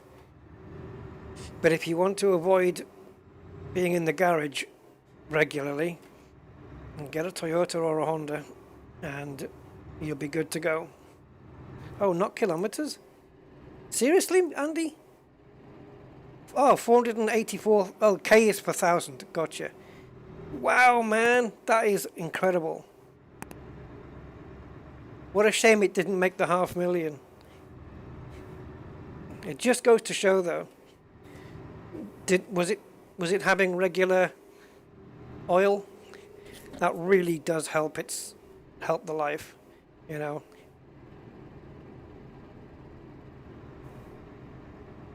That's fantastic. Saab 9000 turbo. Woohoo! Man, Hans, some equipment there, boy. Oh, you're in France.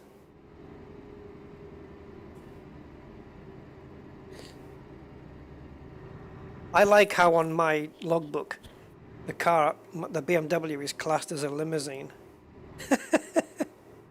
For me, when I see limousine, it's like I'm expecting a really long car, you know,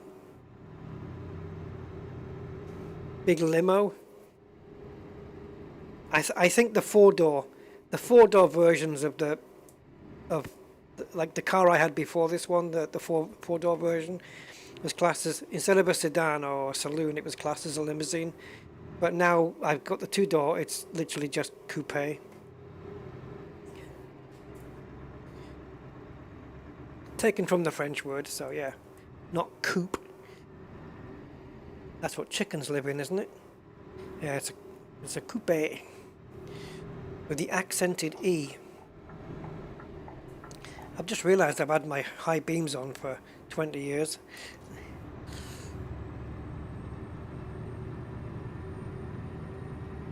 Someone's got a load up front then, because we got flashing orange lights.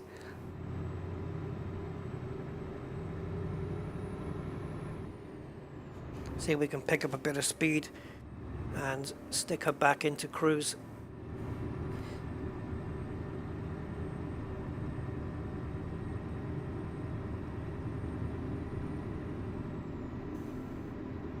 Oops, it's disabled.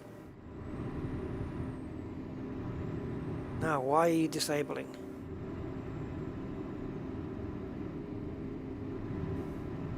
Yep. Okay, no. Cruise control doesn't want to stay in.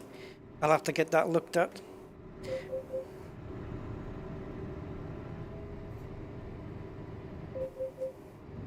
I'm backing off.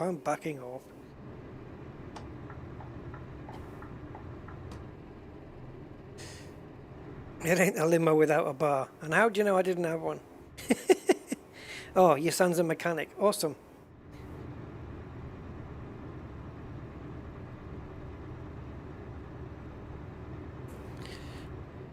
The building's up there with the lights on.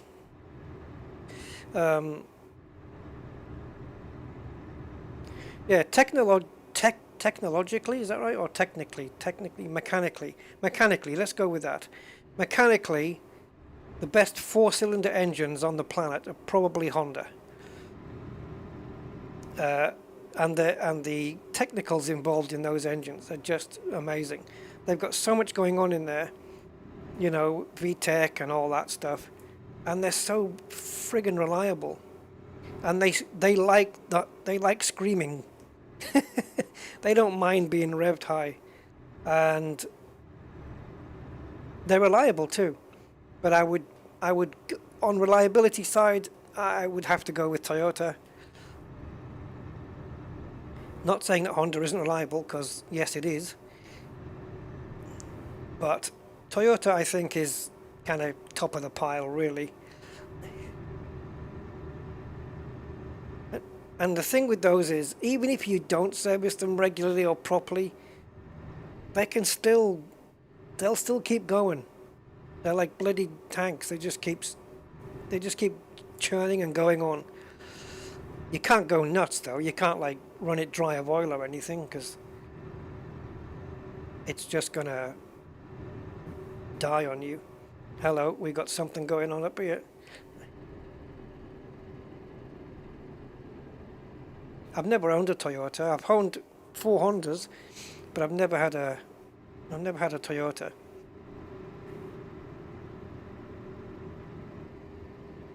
But yeah, like I say, they're not the most exciting car in the world, but it's not really A lot of people don't buy a car for that.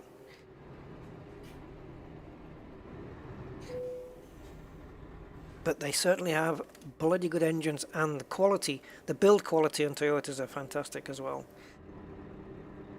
I think the quality control for Toyota is higher than that of probably any other car manufacturer. It's almost as if they want to sell you a car and not have to sell you another one for a long, long time, you know, because a lot of stuff now is, what do they call it? Built in, what do they call it when it's designed to break after so many years? What's that phrase that they use? Keep right. You know what I mean, right? I don't think Toyota really go with that philosophy. They just want to build a good car, and they do. Although, having said that, the newer ones, they're still reliable, but they've gone the way of everybody else, where metal parts are being replaced with plastic parts. So you get like you get parts that are cooling and heating and cooling and heating and cooling and heating, and the plastic's eventually just going to crack. And Toyota have gone that way. So the older Toyotas, I don't know, I'd prefer, if I was to buy one, I'd prefer an older one than a new one. Yeah, I don't know, maybe I'm just weird.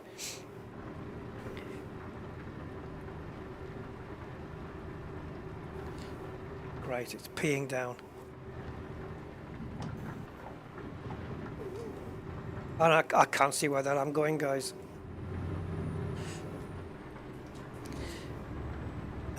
Yeah, bear with me, guys. I'll read your nighttime and thunderstorms. Awesome, just what I need. I'll get to your messages in a sec. I'm gonna have to pause. Hang on. Right, what are you guys saying? How do car headlights affect your photosensitivity? Well, headlights don't flash. You know, they don't. They're not strobing or anything. It's okay. I've not tried those yellow glasses yet. I know you can get those yellow lensed glasses that reduce glare. They can flash sometimes if they're going through, like coming towards you, and there's poles, and then the effect is the headlight going flish flash, flish flash, flish flash. Sometimes because I've had my cataracts done and I've got synthetic lenses in my eyes now, you get that when you look at a point of light, and you get, you know, like in Elite, when you're looking at one of these stars and you've got rays of light coming off, like thousands of different rays coming off everywhere. That kind of effect. Sometimes the headlights can look like that, and it's a bit uncomfortable. I can drive at night. Like when I drove up from Gibraltar back to UK, I drove all the way through Spain overnight. I set off at 7 p.m. and I drove through until the morning. It's not too bad. I prefer driving in the day, but if I had to drive at night, I would. But if I had a choice, I would not do it if I had the choice. But I can do it. But yeah, it doesn't affect me. What would affect me really is emergency vehicles, you know, because they don't consider photosensitivity when because their lights are, you know, police, even ambulances. Think the irony of that. Especially if it's by the side of a road and it's you know. Turn the lights off, please. You know? Yeah, emergency vehicle lights are they go a bit too quick. You know, they've just, don't like them. Is Honda now the world's biggest manufacturer? Really? They overtook Toyota? When did that happen? Wow. Because Toyota had the out and out record for the most number of car sales for a car model, which was obviously the Corolla, which sold over 40 million and still going. And has Honda beaten that one? It would have to be the Civic. 230,000 miles, 230 thousand. Is that right? Yeah, on my slob. The new Avensis has a BMW 2-litre engine, so there is that. Is that a good thing, though? Mind you, Toyota and BMW have been getting into bed together. They brought out this Toyota Supra, the new Supra, which is basically, it's a BMW Z4. That's what it is. It's the new Z4 with a Toyota badge on. And BMW and Toyota colluded to make that car. And there was one time when BMW sent some parts over to Toyota, and Toyota rejected them, saying that the quality didn't meet their standards. So there is that. But of course, if the engine's in the Toyota car, then Toyota must be okay with it. Because I don't think they'd put a car that doesn't meet their quality standards. Because they've got a reputation to uphold. Everybody knows Toyota is the most reliable car you can get, right? And I think they want to kind of maintain that. Yeah, that'd be interesting then. Hey, maybe BMWs will get more reliable because of Toyota. That would be awesome. I wouldn't mind a Toyota designed BMW engine in a BMW. That would be, what a friggin' combination that would be. Yeah. Isn't that praise just called Ford? Is it? I don't know. Yeah. Okay, what are we looking at? How far have we got, guys? 267 miles. So we're 2/3 of the way there. Please, I want it to be daytime. It's 3 o'clock in the morning. Oh, this guy, man.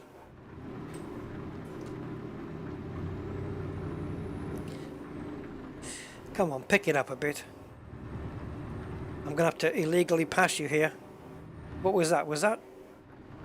I missed that sign. Well, at least in Euro Truck Sim, unlike Flight Sim, the wipers do actually clear the water away. They don't do that on the planes in Flight Sim. What is this?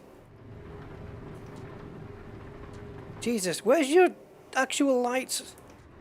Is this to do with this new lighting mod that I've got that I can't see real lights?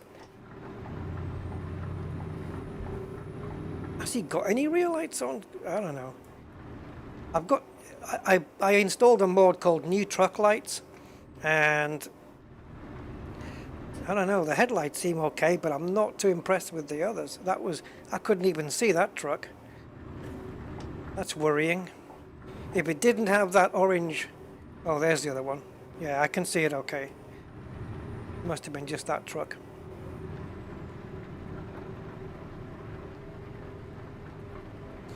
I'm on the speed limit here. Ooh, Jesus. This is a cement mixer or something? No, it's not. It's a little bit bigger.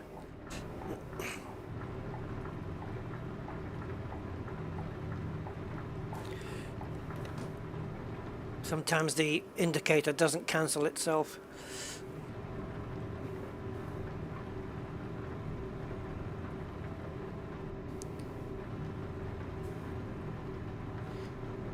Man, trying to stay within the lines here. Maybe I should back off my speed a little.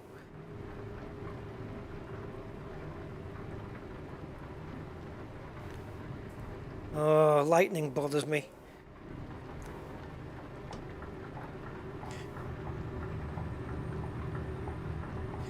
This truck's got a big engine in it. I can just tell when I'm putting my foot down, even despite the fact that I'm towing a helicopter, this thing picks up really well. That's not horsepower, that's torque. Plenty of it. I wonder what the engine specs on this are. I'll have to have a look at some point. How's me fuel? We're okay. We'll make it.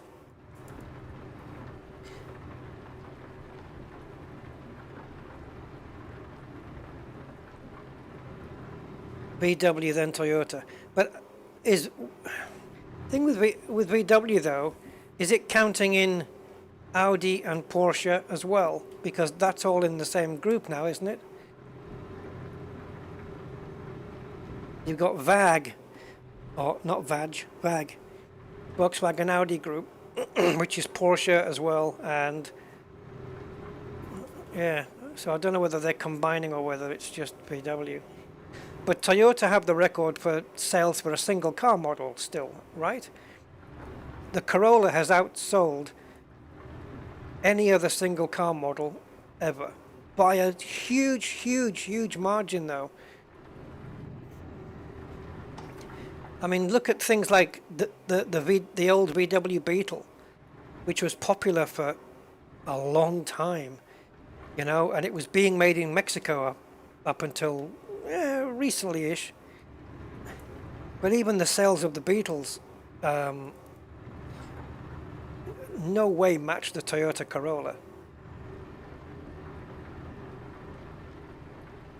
Yes, Lexus. That's your perfect combo right there. Luxury, comfort, and a Toyota built car. It's perfect. So now you got luxury and reliability combined. Yeah, Lexus is, yeah, it's like putting all the right ingredients into a bag and making a cake, and you come out with Lexus. Yeah, very nice cars.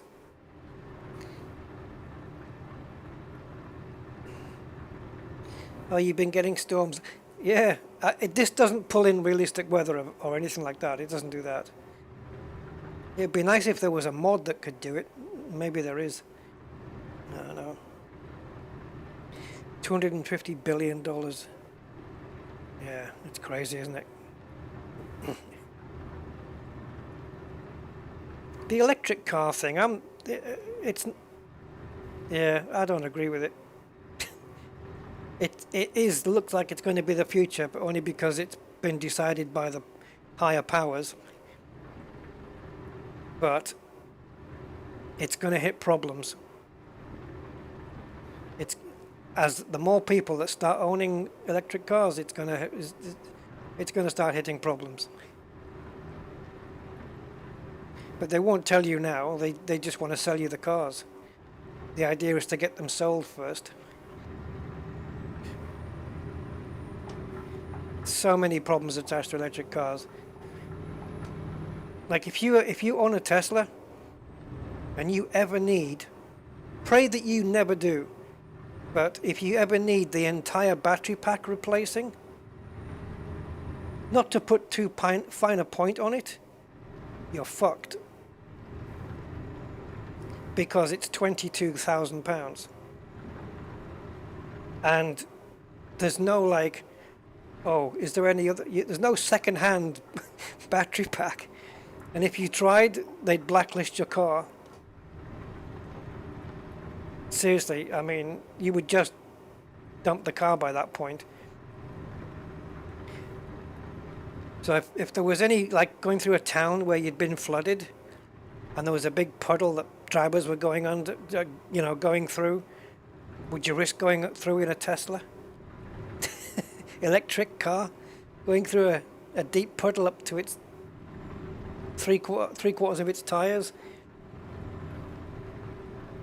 and then there's supplies of lithium as well, which is an issue, and disposal of batteries, which is an environmental issue. The production of the cars in the first place is an environmental issue as well. Yeah.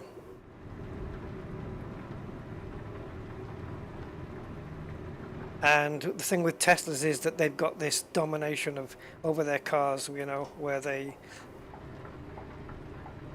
Jesus. They won't let you take it to a garage, or, they have to work on it.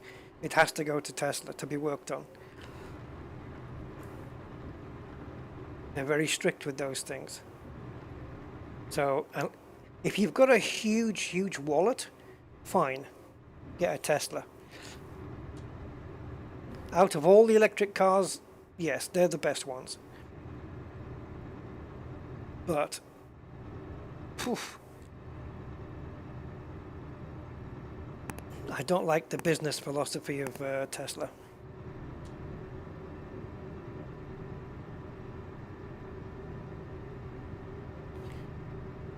There was a guy who bought a Tesla from a scrapyard, and he fixed it. You know, he fixed it all up properly, did everything by the book. Tesla found out, blacklisted the car, which meant that that particular car, with that, you know, was blacklisted at all the fast charging stations, so he could only use the slow charger. That's a shit company for me. He didn't bring it to us to fix. The thing is, Tesla weren't going to fix that car. They wouldn't have done it. So he did it himself. They didn't like it, and they blacklisted him. So these quick charges on that Tesla, he couldn't do any. He had to wait hours every time. So it was, who wants to do that, right? So I don't like that philosophy. He doesn't even need to be that shitty, because look how rich the guy is. He doesn't need to be that shitty to his customers. Really, yeah, Apple mentality, of course it is. It's power goes to their heads, you know, all that money, the wealth. The more they have, the more they want. Apple is the same, convincing you need a new phone every year, when you really don't. Yeah, no, it's the way it is. Hydrogen is the future. I think there we agree. I think hydrogen should have been the way to go. Although you've got to have space for the tanks in your car. But then again, you've got to have space for the bloody batteries in your car as well, right? And all the electric cars, because they've got the batteries, have got more weight than they would normally have if it was a petrol car. And so there's more inertia. So, yeah, braking and all that stuff, under braking, yeah. My first car was a 63 VW ragtop. Had to wear a hat when it rained. Yes, I would imagine. Or put the top up, maybe. Yeah, Bugatti. Oh yeah, Bugatti, that's the other one. Yes, for VW. Yeah. Yes, the Veyrons and the Chirons. And the Chiron Super Sports, which are really pricey. To be fair though, when the hey Bernat, how you doing, sir? When the Bugatti Veyron first came out, VW were underselling it. They were making a loss, because the design plan for the Bugatti Veyron was basically the guys, you know, the boss just basically saying, build us the fastest car on the planet, and as for the cost, well, don't think about it, just get it done. So they did, and it costs VW $5 million to make every Veyron, and they sold them for $1 million each. So they were losing $4 million on the sales of every Bugatti. But I think the Chiron sells for $5 million, doesn't it now, or something like that? Or the Super Sport, one of them do. Yeah, those cars are crazy. But you could spend a tenth of that money on a normal car and soup it up to be quicker than the Veyron. I don't know about the Chiron, probably not the Chiron Super Sport. I wouldn't maybe go that far, because the Chiron Super Sport hits 300 miles an hour. 300 on a road. Yeah. Police at the side of the road. Oh, Chiron's just gone past at top speed. Okay. Well, we'll let that one go then. Yeah. Bugatti Veyron, flat out, right, at top speed, runs out of fuel in 12 minutes. It's frightening. £20,000 for a set of tyres, and roughly around the same price for a service. And to change the oil filter on a Veyron, the engine has to come out, because the engine is a W shape. It's two V's welded together essentially, so it's a W, and the oil filter is in the middle of the W at the bottom, and it can't be reached unless you take the engine out. So obviously you have to do it at the dealer. But hey, look, if you got that kind of money, right, then does it matter? 20 grand for a set of tires. There's a YouTube video you might want to check out. A guy with a Veyron bought, I don't know if it was his or not, I'm not sure, but just for a stunt.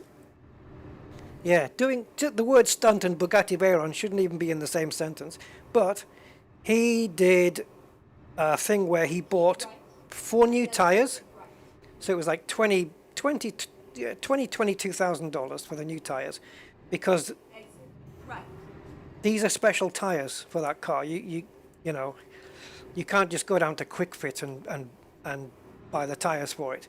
These are special ones. Same with the Chiron. They're built to withstand 300 miles an hour. So he bought 4 and burned them up. He just put them on the car and just wheel spinned the crap out of that car and ruined the tires in like 5 or 10 minutes. It's on YouTube. Just, I don't know, do a search for Veyron burnout. I don't know what it would be. I thought that is one expensive, you know, donuts and all that skids. That is one frigging expensive amount of hooning. La voiture, yeah, I know that one. Yeah, literally translates as the black car. Which I think the son of Bugatti bought it, didn't he? Or, well, I don't know. I'm sure they gave him a very good discount. But yeah, he owns it. Or is that the Jesco I'm thinking of? Might be the Jesco. Yes, the La Voiture Noire. Yeah, these are like one-off exclusives, you know. Some of these. How much are F1 tires? I have no idea. I mean, thing with F1 tires is that they're specially made, obviously, just for Formula One, you know, and they go through a lot. I actually don't know. I'm sure the rear tires are a little bit more pricey. They've got to be in the 1,000 though. I don't know. Maybe if I had to guess, I would probably say 10 grand for a set of tires. But they only, you know, they may last about 20-25 laps, because think of the forces those tires have to withstand. Your road tire, if you constructed it like a road tire, it would burst on the first corner probably. Yeah, yes, it would. The wires would all snap. I don't know. Yeah. And then you've got the fact that the F1 tires are filled with nitrogen, because the difference between, you know, when the pressures go down and raise, nitrogen isn't so susceptible to pressure change as oxygen or air is, and so they have nitrogen in the tires. I think it's not. I don't think it's the only motorsport that does that. Took a chance there, didn't I? We've not hit the trailer guys once, have we? Unless that scrape into the wall counts. Yeah, they're not going to be cheap. They're pretty pricey, and then they get like a certain amount of sets of tires per race, you know, and you've got soft and mediums and hard compounds, intermediate, wet, you know. It's an expensive game, F1.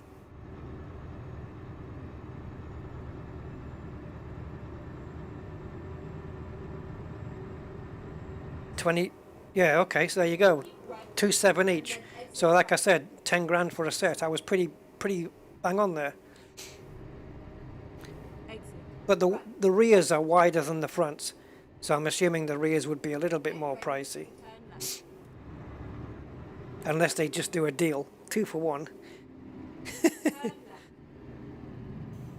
Buy a front and get a rear for the same price.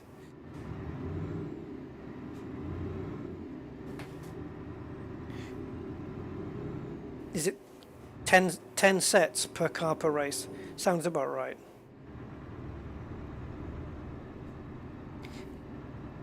And then you have 23 races.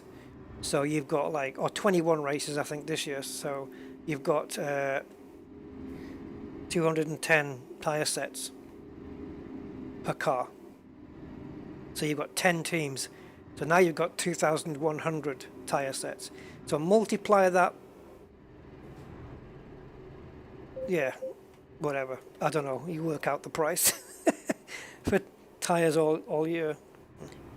But that kind of money, 10 grand for a set of tyres, is nothing for an F1 team. Go straight on, and then turn right. Are we turning here? No.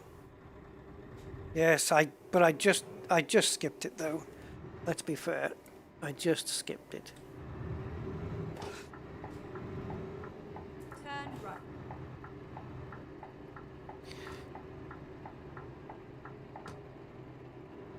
We have arrived. Fine. Your pick.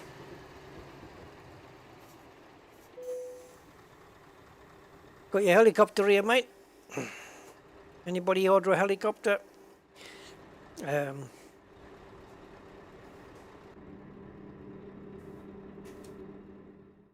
So let's see where we're going to park, guys. We can drop the job off there.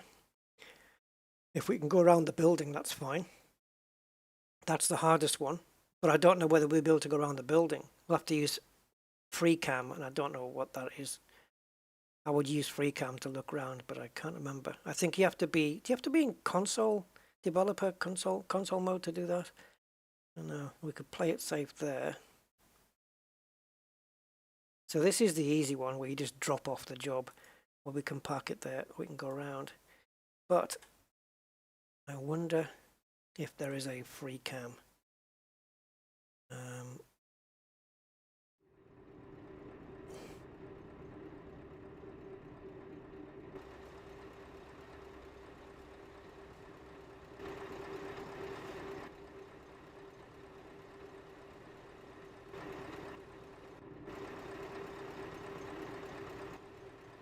And if there is, what are the keys? Let's have a look, see if there's a free cam. I want to have a look around that building if I can. I'm not sure there is one. They should have these controls broken up into sections. Oh, okay. He says camera. So drive by, yeah, no free cam. But it can be done. You can do it. But you have to be in console to do it. Because it's used as part of, you know, teleporting. If you wanted to do that. So I don't know whether to. Yeah, let's do the hard one. Whatever. I'm going to risk that I can drive it around here. And I still get the option to skip. 5.6 million per driver per season. So 2 drivers, yeah, 11.2 million. Well, each team this year has a budget. They've all got a budget of 140 million for the entire season, for everything. Red Bull want to raise that budget, of course, because they're sweating. And so they're using scaremongering tactics to try and convince the FIA to change the rules to their advantage. Not for the first time. As we saw last year, when they didn't change the rules for their advantage, But they did get them broken to their advantage. How nice. How to win a world championship by breaking the rules. Oops, nearly hit the fence.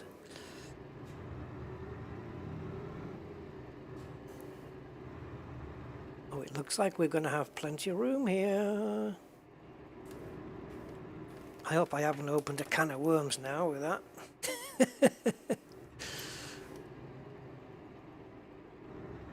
All the Red Bull fans will be screaming at me. That's not what happened. Yep, it is.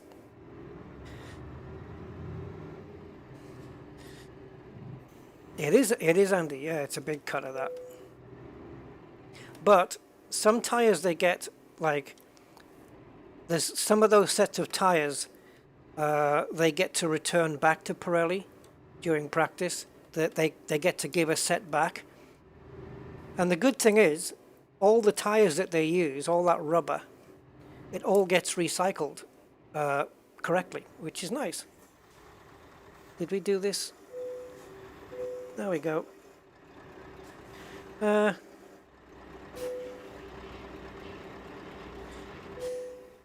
So, now, how far are we in, guys? 2 hours. That was a pretty good run. Come on, come on, come on! Ah, didn't get to level 31. I'm already elite though, guys. So I think this must be Elite 1. And then Elite 2. I didn't get 1, no. It's ridiculous. And that was despite going through a nighttime storm. Look at that proficiency bonus. That's pretty good. So this was the actual job money then? Long distance delivery bonus. That's healthy. No, this was the amount of the job. 51. It's just that this is how it breaks down. See, look at the way my head works here. I see 635 and instantly my brain went BMW. It's, I don't know, my brain is just car focused. Anyway, I've been in a BMW 635, you know, the old one, the CSI. Oof, that thing goes. Considering the year it came out, you know, the era of it, oh boy. That thing moves. One of those where you put your foot down and the front of the car lifts up under the power. It's nuts. In a straight line. It's a big car though, but it really moves. I mean, by today's standards, you know, it would get wiped out by any hot hatch. Mine would, you know. If you get those hot hatches, that, you know, they would outdo mine. But for its day, it must have been incredible. So if we go to truck upgrades, Scania Rs on the Xerox machine. Oh, you've driven one? Oh, cool, Andy. Yeah, I didn't get to drive it, unfortunately. The guy who borrowed it off his friend drove it. He turned up at my house. I was living in Spain at the time, and he turned up at my house at midnight. And I thought, who the hell is this knocking on my door at midnight? And I opened the door, and it's Christian. He's a German mechanic. And actually, to call him a mechanic is to really undersell him. This guy is top line. He was head mechanic at Mercedes in Stuttgart, which is the headquarters. He was the head guy there, mechanic. So he was high up, and Christian also did maintenance and mechanics on rally cars. He's done that in his time. So yeah, and I was good friends with him. He used to repair my car. And there was one time we fitted a new engine into I had a Honda Civic, and I blew the engine out of rage, basically. I got stuck behind this French driver on the motorway, going slow in the fast lane, and I was starting to get a bit frustrated. And when miles and miles, I was stuck behind this guy. I had no chance to get past. He wouldn't move over, and when he finally did, he had a great big roof full of junk, and 25 people in the car, well, not 25, but you know what I mean, those types. And when he finally moved over, I thought, right, you bastard, I'm getting past you, And I was in, I think, fourth gear, and I switched down, because we weren't even in fifth. That's how slow we were going. And I put my hand on the back of the gear stick, and I just went bang to get it into third gear, and then just pop the clutch really fast and just take off. It was just rage. But the gear didn't go into third, did it? It slipped to the left, and it went into first. But I did the maneuver so fast, I didn't have time to react to it. And the engine blew, of course, totally. Piston meets valve, hello. So Christian took the engine to pieces, and he said, no, you need another engine. And he asked me, what speed were you doing at the time? And I told him, and he, based on the car's gearbox ratios, he was sat there with a pen and paper, and he calculated how many revs I put on the engine when I gear changed. This is this guy. He's crazy. He sat there and he looked at it and he went, 17,000. And I said, that's what a Formula One car does at. He said, yeah, you put 17,000. That's why the valves hit the piston. And I thought, oh, okay, fair enough. So we bought another engine, and he said, secondhand, and he said, I'm not going to just put this in the car. I want to strip it down to make sure everything's okay. So you've got to trust him, right? You can't just say, no, stick it in, right? When a guy like that tells you, strip it first, you strip it first. So we did. Thankfully, we did, because in one of the chambers, in the pistons, there was a washer. Just a tiny little tap washer. And if we turned the engine over, it would have been destroyed. So, good for him. But when he stripped the engine down, every bolt, every screw, every nut went into a Tupperware plastic box. And I said, how are you going to know where everything goes back? And he says, I just know. And I said, oh, so you stripped this engine down before then? Nope. And he just knows, These are the mechanics where they just know this stuff. And he did. He rebuilt it.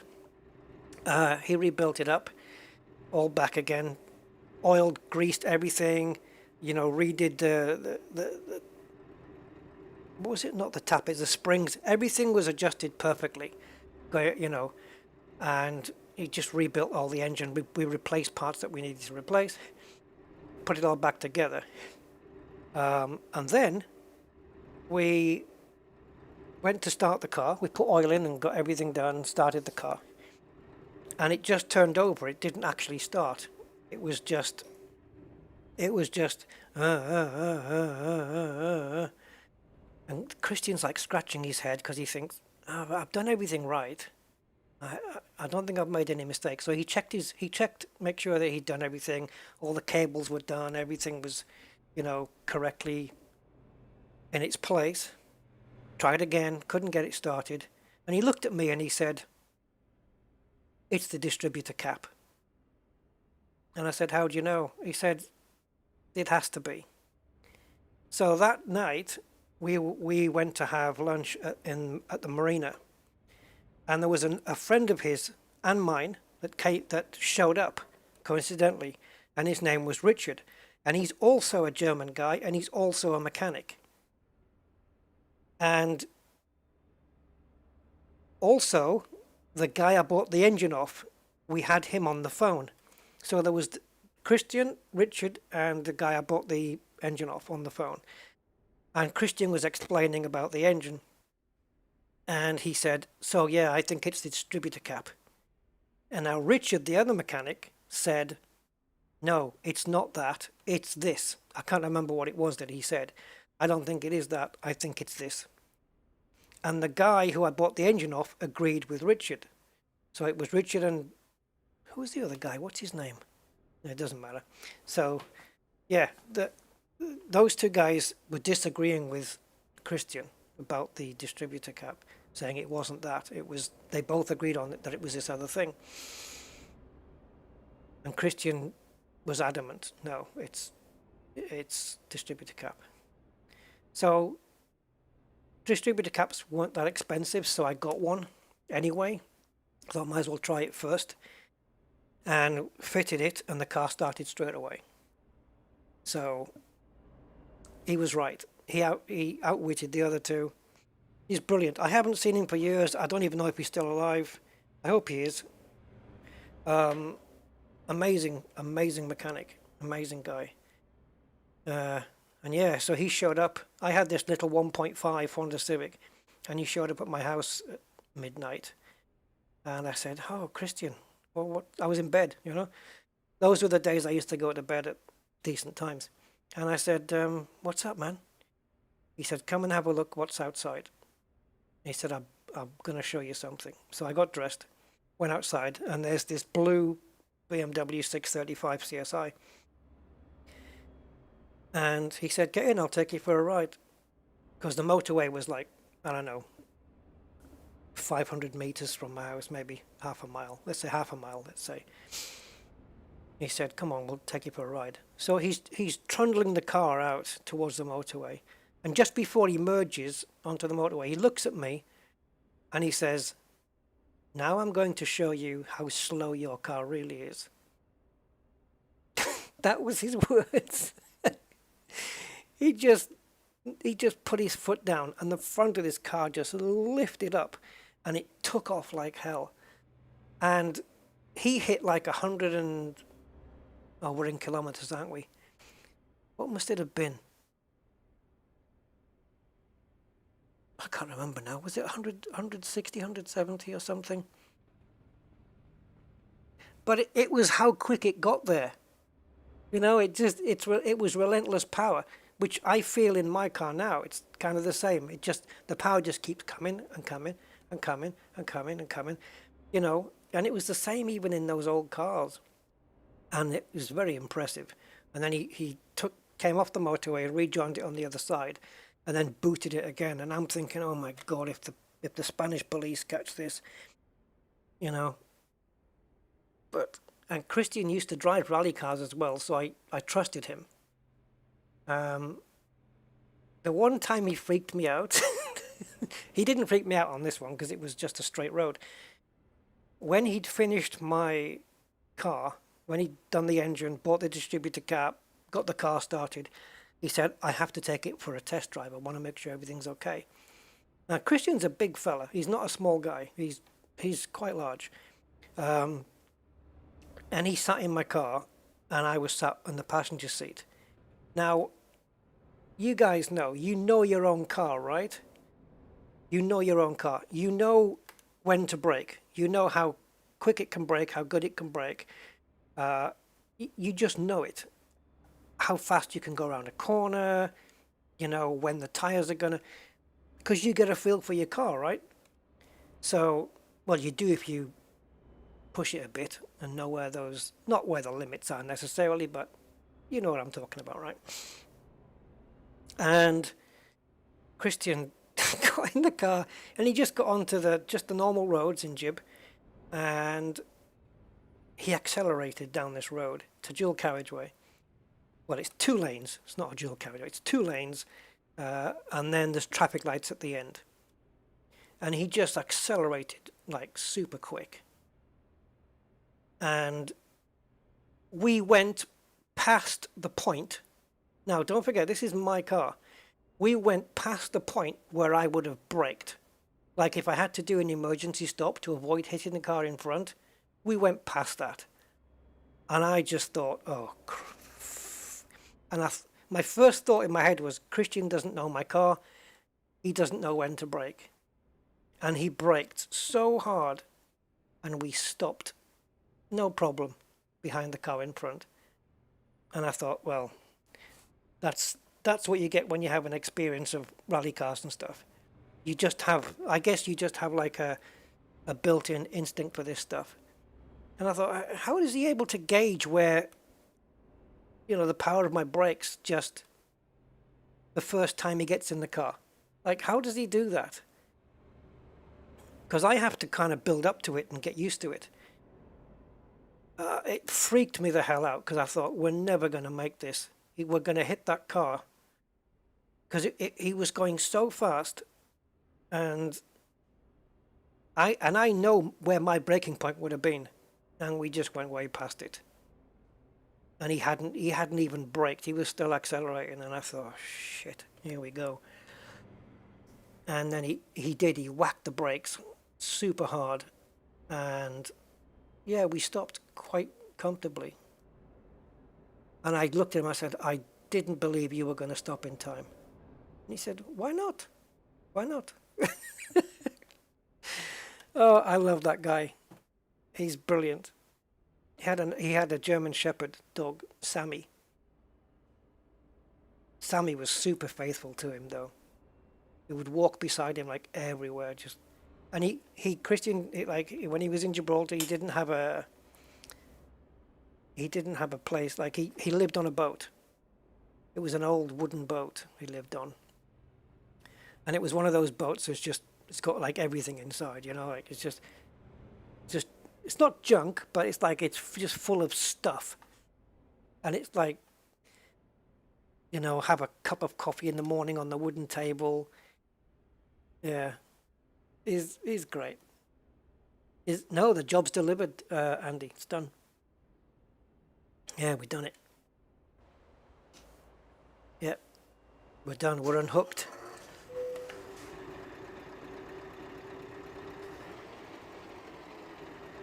Yeah, good times back then. Now, it was an expensive mistake. Yeah, it was an expensive mistake. No doubt. How does a normal car do 17,000? Well, because I was in fourth gear, accelerating, probably, I don't know what I was doing, maybe 3,500. And then when you go down into first gear, like my rev counter needle just went all the way around. And it's not that it did the equivalent of 17,000 because of the gear ratios. Like going down into first gear would have put it, like, in other words, for the speed that I was going, right, for the speed I was doing on the motorway, if I wanted to do that speed in first gear, which would have been impossible, I would have had to get up to 17,000 revs. Pretty much, I think that's what he was talking about. It's not that the car doesn't go there. The car finished at like 8,000 or something. It redlined at, I think, 7. My Honda Prelude redlined at 7.5, I think. But this one redlined at 7, and yeah, and it just went way off. Yeah, it just went way off the scale. Yeah. I mean, that's right, Andy. Yes, at 70 miles an hour, in the car I have now, if you put your foot down, that's when it starts to breathe properly and give you a good power delivery. Yeah. The fastest car you drove, Mercedes 450. Nice. Mine is a BMW M5 that I drove. I had to drive it from Gibraltar to Malaga. No, Marbella. Yeah, to drop it off at the BMW dealership. Because there was some customs issues with it coming into Gibraltar. Spanish customs held it. So the guy who bought the car, which was brand new, like literally, he took it out the dealership and drove it down to Gibraltar. They impounded it, and the only way they would release it is if it was driven back into Spain, and then taken back up to the dealers. So I had the job of doing that. So there was no miles on this car at all. I think it had, I don't know, like what must it have been, like 100 and, I can't remember. Doesn't really matter. It's not really, it was stupid mileage. It was brand new. And yeah, I drove that. It was a, it must have been the E39 M5. It must have been E39. Sure it was. Yeah, I'm sure it was because it was that era. Yeah, E39 M5. It was in like a burgundy maroon kind of color. Quadruple exhausts on the back, or two twin exhausts, shall we say, V8. Yeah, I didn't really push it that much either, because it was a new car. I didn't want to wreck it, you know, because they need to be run in. So I couldn't really push it, unfortunately. But the car that is potentially the fastest was that one for me. Yeah, I've sat in a Lamborghini Diablo, but I've not been. I wasn't allowed to drive it. It was sat in a car dealership. I don't think they were going to let me go with it.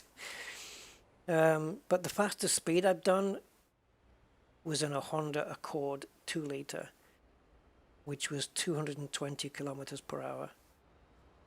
I don't know what that is in miles. I'm sure I could exceed that in my current car if I wanted to. But these days now, I don't want to take the risk. It's not because of, I don't fear, you know, me in the car. What I fear is, you know, getting caught and points on the license and all that stuff. That's what I don't want, you know. I don't know what 220 is in miles per hour. It's got to be, 200 is 120, isn't it? So what is it, 130, 132 or something miles an hour? The thing is, though, I was with my boss at the time, and it was his car, and I was driving, and on the speedometer, the last number on the speedometer was 220. I had the needle all the way to the end, and the car was fine. The car did it was fine.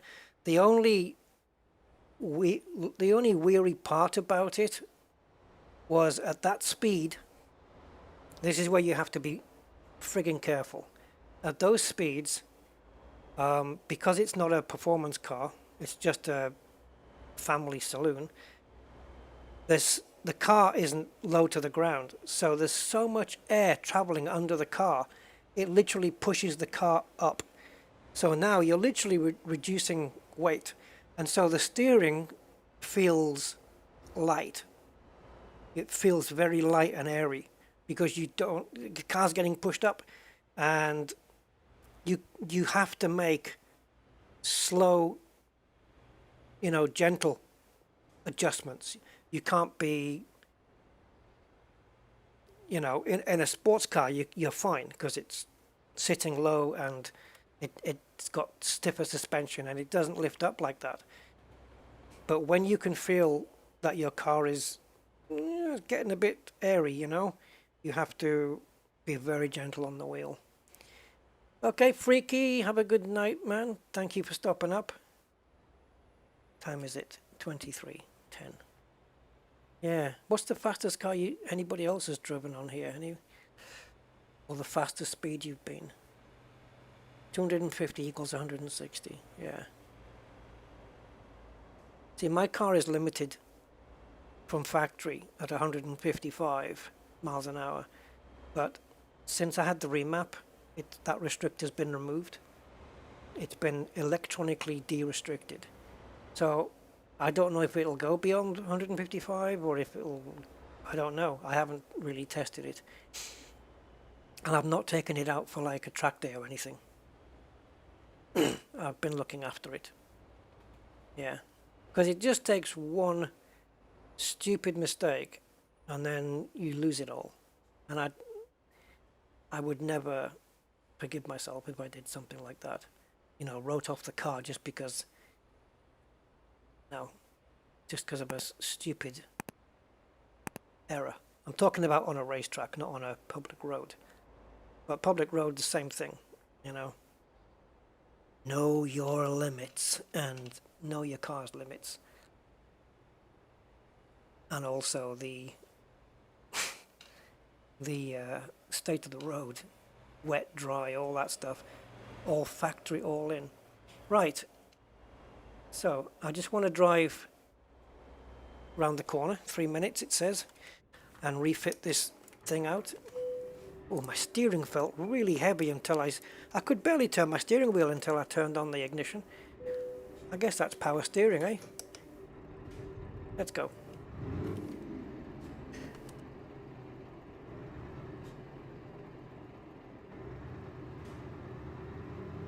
Yeah, like this car I've got now, it's very quick, but I haven't thrashed it, you know, like I haven't done like wheel spins and donuts and all that stuff. Okay, once I spun the car around because I had a girl in the car and she asked me to do it, so I spun the back end round, but that was it. Normally on my, you know, on my everyday, I don't do it anymore.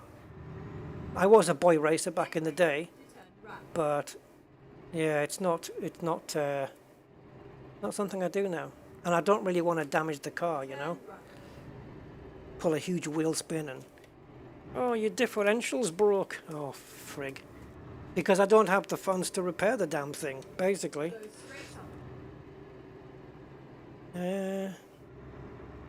So we're turning here. Turn left. It's all over now. It's all over now. God, sounds like you're on your deathbed. I'm just going to inject you with this. There you go. It's all over now. I need to get some fuel as well into this thing. Right, let's switch this to left-hand drive. I think we can do it. And then we'll be good for the continent. Fastest I've been is 125 on a 1.6 XR3i lookalike. The car was quite the same afterwards. Cool. Yeah, fastest I've been in mine so far is 120 miles an hour. But that might have been on a track. I know I never said I'd never been on a track before, but I might have been. Or am I lying? Okay, so we've got this one, we've got custom.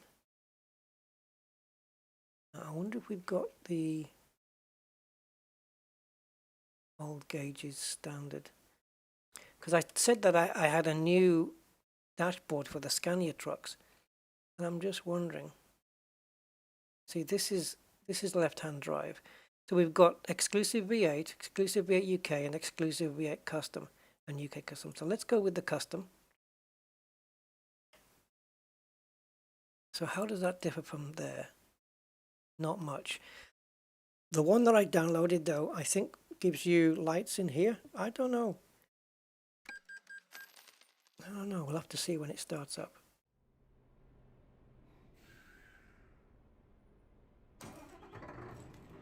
No, it's the same, really.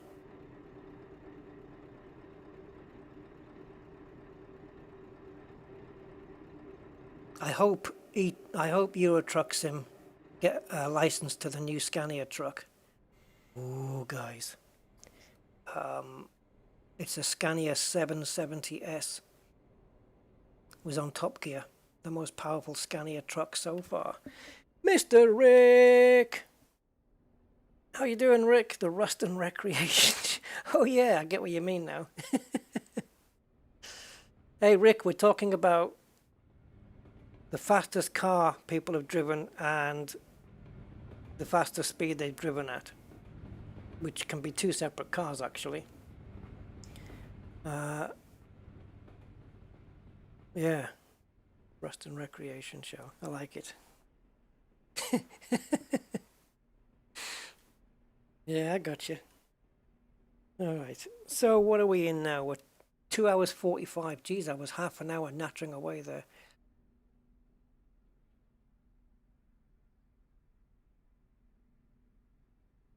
That's not Commander.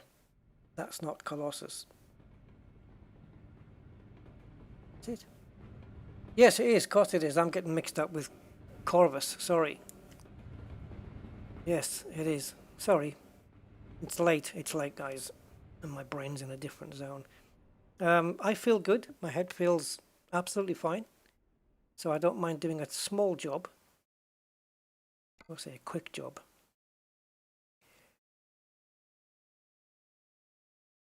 And we have to go via Origin, I think. So that we're coming... Oh dear. Origin down then? No. Okay, forget that. Freight market.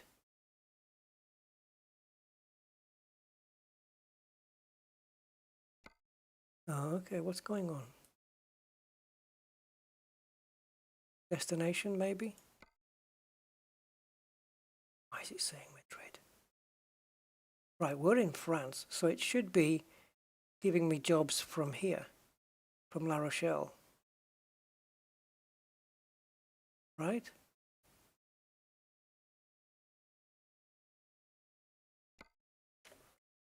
Oh, I know what it is. Okay, Origin, and then you've got to go in alphabetical.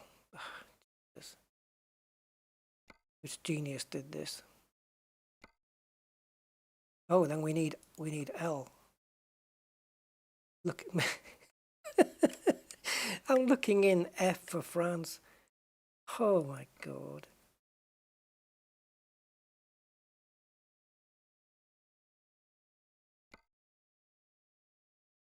For Christ's sake, this is ridiculous. There's an old, used to be a racetrack at Reims. I don't know if, or Reims. I don't know if there still is one there. And also another one in Poznan in Poland. I've sim raced around the Poznan track. It's fantastic. So we're in La Rochelle. Let's see if we can do a search for those.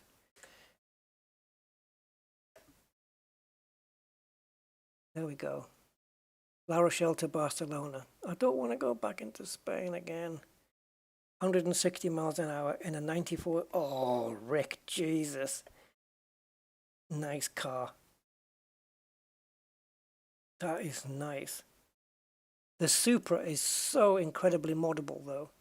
The amount of horsepower you can get out of those things when they're properly tuned is frigging crazy.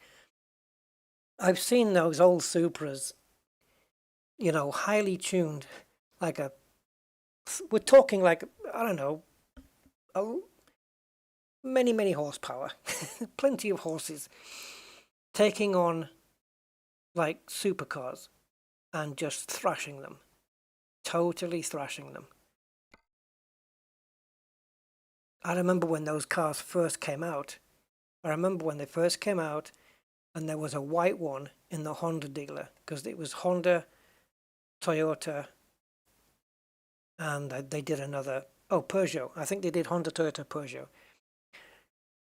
And the Supra came out and it was a 3.0i, and there was one in the window of this showroom in white, and it just looked out of this world. It was beautiful. And then I remember, I can even picture the face of the guy who bought it because I know who it was, and everybody used to turn their heads when he went past. What a car. Let's do this one. Yeah. Nice car, Rick. 94 Supra. 290 in an alcohol funny car. Really? Now you're talking Bugatti Veyron Supersport speeds. You've been in one of those fast cars like that? Jesus. Okay, well, I guess you win. The only time I think you're going to get beaten is if Neil Armstrong comes in and says, yep, 17,000 miles an hour.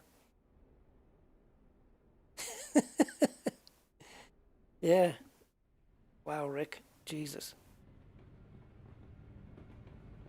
Okay, 290 miles an hour. It's that's quick enough. Time to hit the road.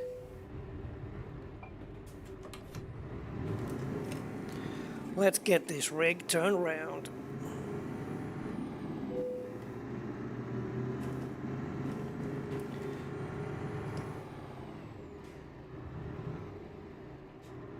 So, oops, we've got the mirror on that we don't need.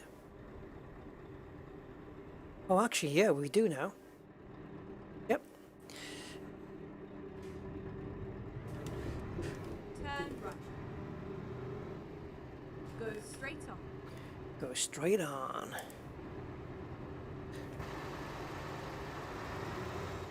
Turn left.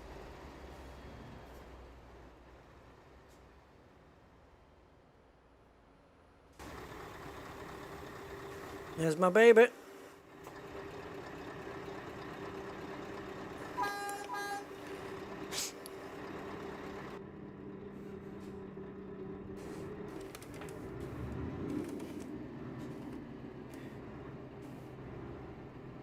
$160 on the Florida Turnpike.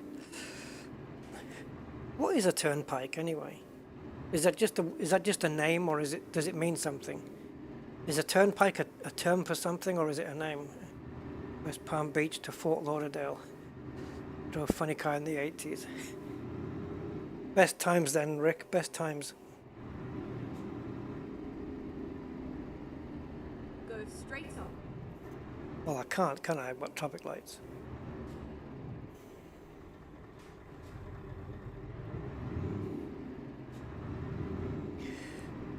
Oh, the difference in power when you haven't got a trailer.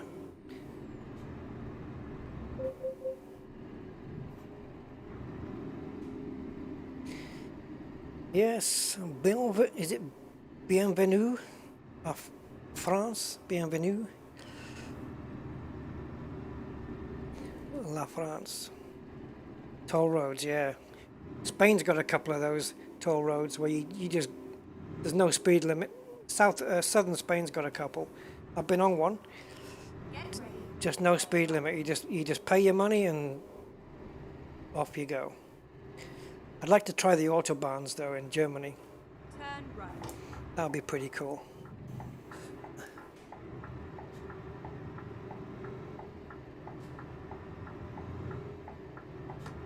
You've got to be so vigilant on the autobahns though.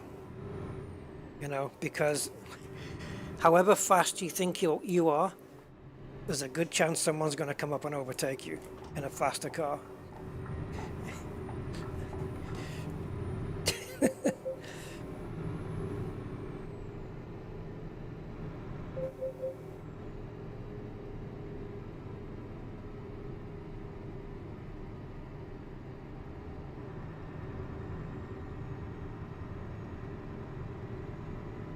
So 36 miles and then we'll go and take this job and then, yeah, that'll be it. Alright. I'm speeding. Last time I tried that in this, I tipped it over by braking too hard when I had no load at the back. Wasn't clever. I'm not proud.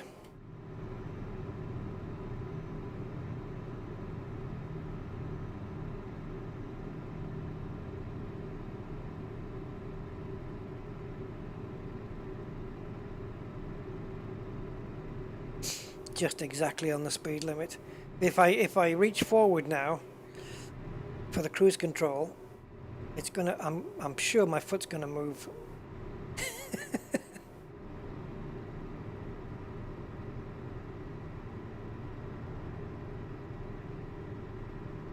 Oh, come on, cruise.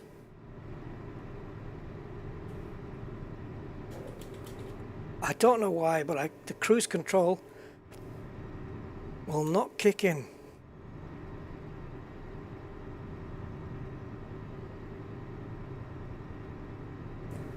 No, it won't. Where did that sat nav come from on the dash?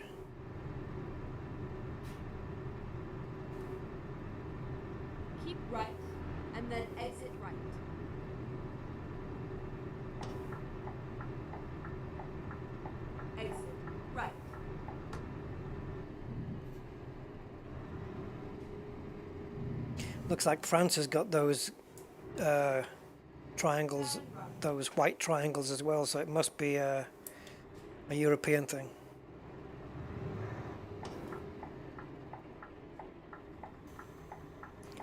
Schwarzmuller. Black Muller. Drove the autobahns when I was stationed in Germany. Yeah, no, there are still some autobahns in Germany which don't have speed limits. They still have those. Yeah, I can well believe that, Rick. Everybody was just going flat out, and yet you don't really hear, you know, about crashes and stuff every time on the autobahns. You know, high speed. You know. And it's because at those speeds, I think people just are more aware, more vigilant, you know, and it helps you to avoid crashes. At slower speeds, people kind of take their eye off the ball a little bit. Go straight on.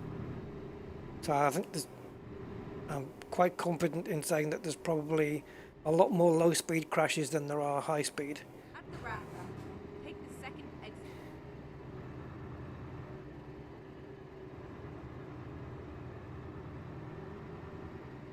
Exit now. Get ready to turn left.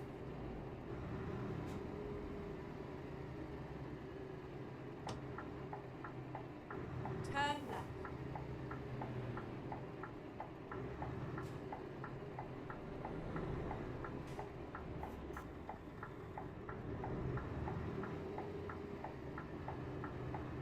This is where it ends.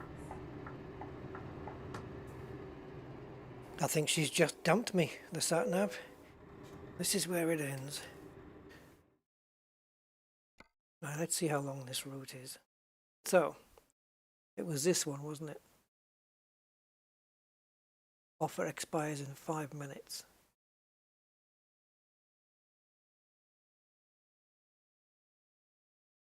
Does it say the miles? It doesn't, does it?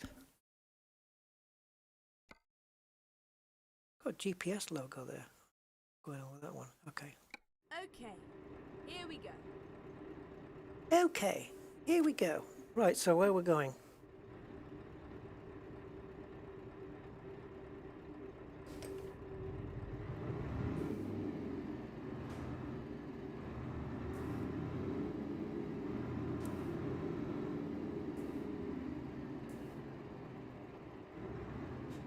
Yes, yes, definitely. If you wreck at that speed, probably no getting out of it. That is a downside to enjoying full throttle. Is that they can pick you up in bits afterwards. From human to mincemeat. And I've seen aftermaths of car wrecks of people who have ejected from the car, and yeah, I won't go into detail.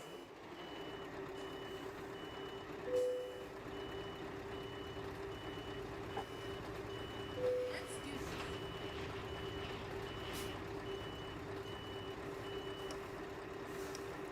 Okay, so is this meant to be like Carrefour? Supermarket Carrefour? Probably.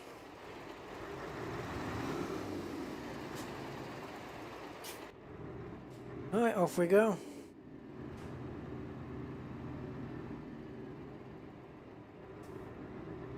Yeah. I can believe it, Andy. I think it is. I think it's down to when the faster you go, the more alert you have to be. But the last thing you need on those kind of roads is, you know, people who are not with it for whatever reason. Because, man, it makes you a lot more aware of your mortality when you're traveling at those speeds. And the damage you could do if you hit somebody else. Like a car with a family in it for some, you know, for for an example.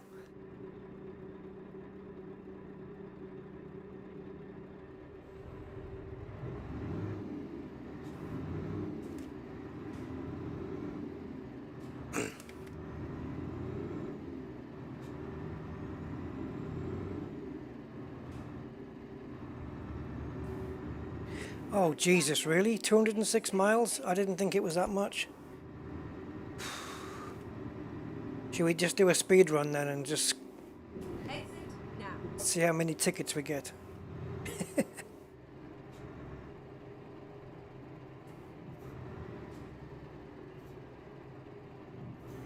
Go straight on.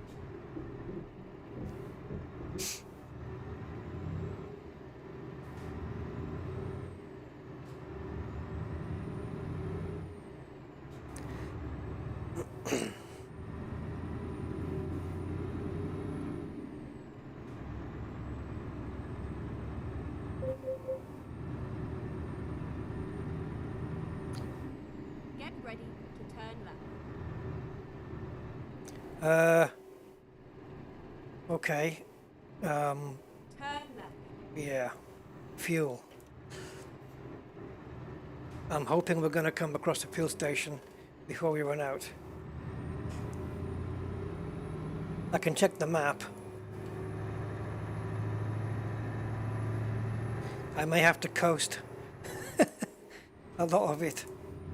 Build up some speed and then just try and coast it. Let's take a look at the map, see if we're going to come across one. Sugar. Oh dear. We'd have to do a detour this way.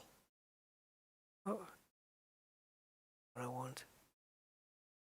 What happens when you run out of fuel anyway in the game? Like, I wonder what they do. You have to get taken to the service station, I would imagine. I wonder if we can make it here.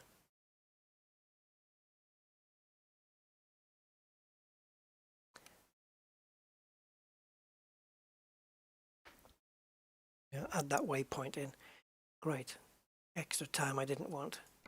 Let's go. I'm not sure about the crash rate in the UK. But you do get idiots. The people who like to drive the fastest are the ones in the slowest vehicles, which is white van man, white transit vans. You know, they just want to be... It's crazy because the limit's 70 and white van man wants to do 90. But if the limit was 90, he'd want to do 110. It's just that mentality. Like, it's that alpha male mentality that, you know, if you're in a white van, it's probably a business and you've probably got somebody with you. You have to impress them, make them think you're, you know, the man. And so you're going to be doing 90 and yeah, there's just so many white vans just go past you on the motorway. And I know I could just breeze by them, but I just can't be bothered. Because if you breeze by one, he wants to get you back. Doesn't matter what car you're driving, you know. They just want to get you back because it's a matter of macho honor. Testosterone. But I don't go in for all that macho bullshit. It's just... It's not a thing for me.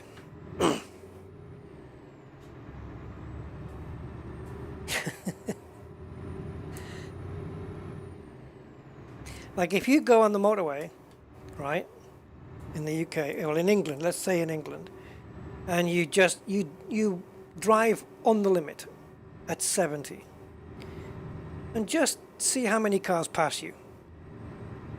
It's quite amazing the amount of cars that overtake you. Like, it's like nobody gives a toss about what the limit is, or about getting caught. Maybe they think they won't.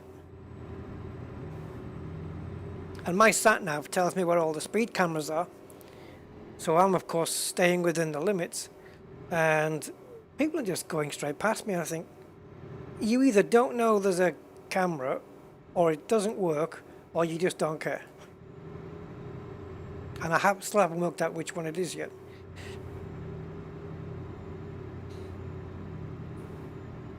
But as much of a boy racer that's inside of me, I've never had a speed camera get me or anything like that. Exit now. You kind of mellow with age, I think. But it's still in you. It's still inside you somewhere. There's nothing I'd like better than to put to the floor.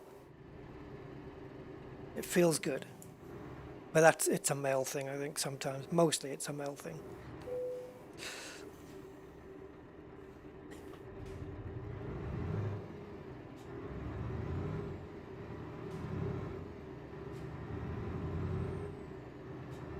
I've seen, on one of the trips down to my sister's, I saw a car accident where a car was towing a caravan and it turned over. But I don't know if that was just because they made a sudden move, you know, and it just caused a chain reaction, you know, or whether it was when the car and the caravan are trying to go in two different directions and you're trying to correct and then correct and correct and correct and you just maybe the guy's not doing it right, or he's making it worse, or it could have just been perhaps like a crosswind or something. I don't know. I don't think it was particularly bad weather, but he flipped over the caravan. The car was fine. The car didn't flip over, just the caravan. And of course they break open, don't they, like fragile boxes. We're not going to make the fuel, guys. We're going to run out of fuel. Oh boy. If you run out of fuel, I'm just going to end it, I think.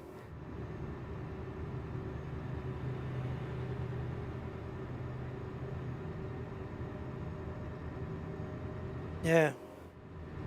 Yeah, it's true, Andy. It's true. If you stay on the limit, then you know that everybody who passes you is breaking the law.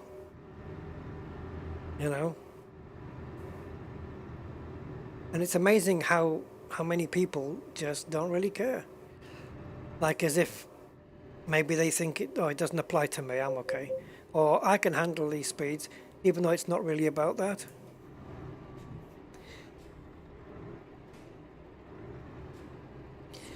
It's almost as if for people, like the limit is there as a dare. You know? Or a challenge or something. What, 70? We're gonna do 90. Okay, then we will change the speed limit to 90. 90? Then I want to do 110. So the Germans just decided, screw it, we'll just make it unlimited. Off you go. Take your little 1.6 car and thrash the crap out of it, and then watch as a Porsche overtakes you as if you're standing still. See how macho you feel then in your little white van.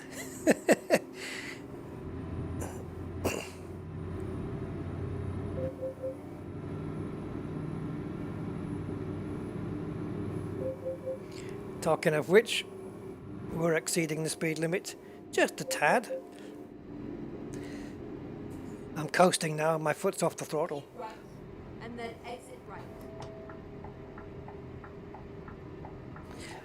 I've got to brake too much now, that wasn't very efficient.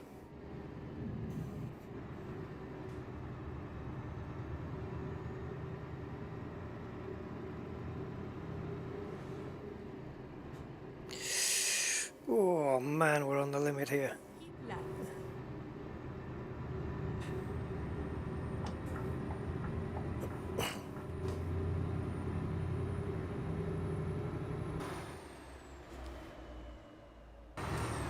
Whoa. DEF CON. Yes, 6 months since we played this.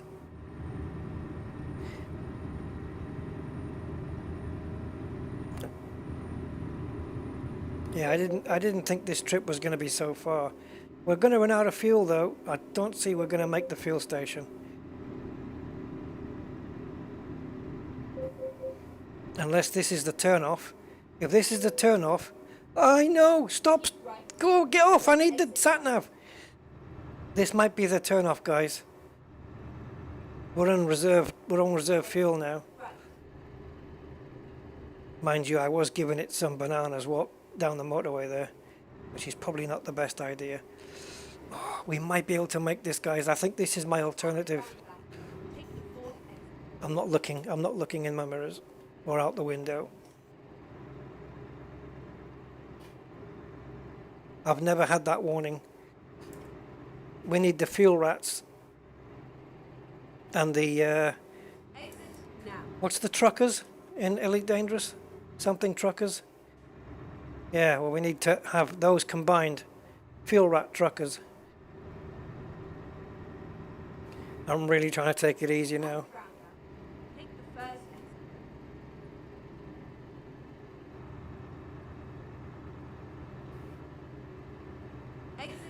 And we have to go quite a way around as well to get the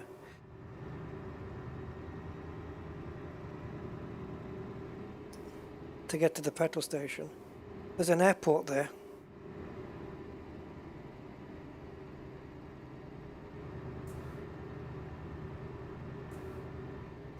Please let's have a look at the map. Is this the fuel? It is. Look, it's right there. You're not going to send me all the way around here though, are you? No. No, it's not. Guys,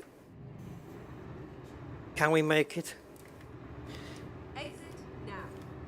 Of course, sensible, you'd just drop the trailer and leave it here and just go around in the cab. But I'm not sensible.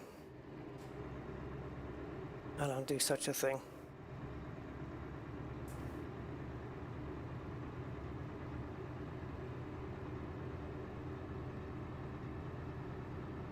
I just don't want to hear the engine cutting out, because in this game you can't get out and go and walk for the fuel.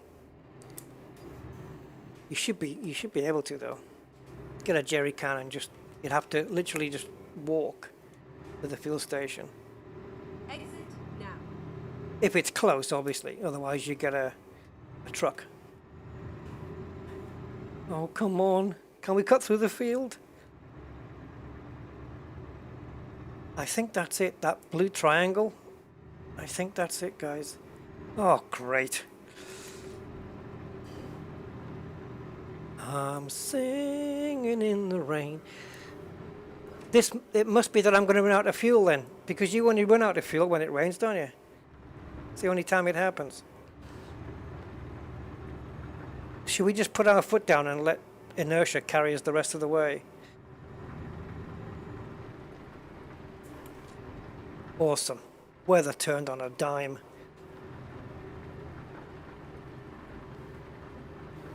I think we might do it, guys. I've got no throttle on right now. Just don't miss the station.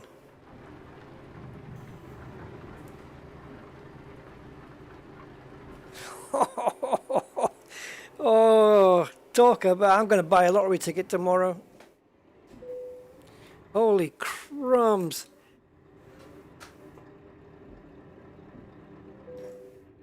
Yeah. Definitely getting some lottery tomorrow.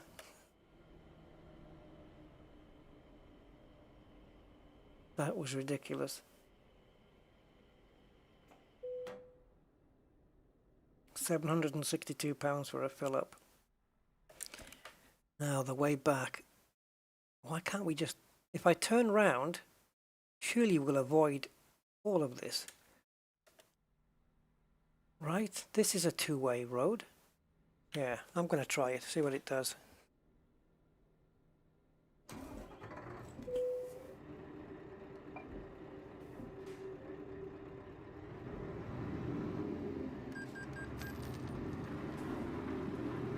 Late payment. Hold on.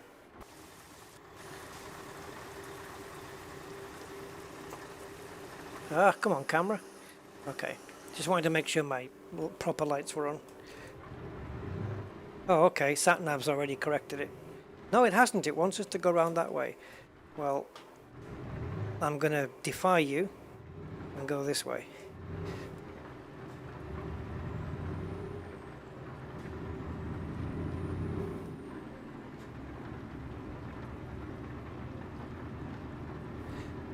It hasn't corrected the route. Thank you. See?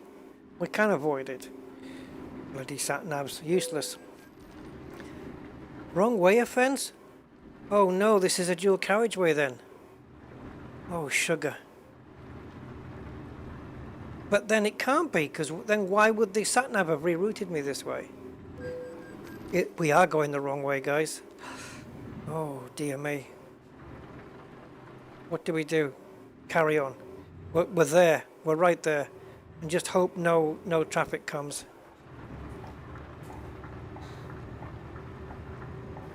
We're going to get a few fines, I think. But that's fine.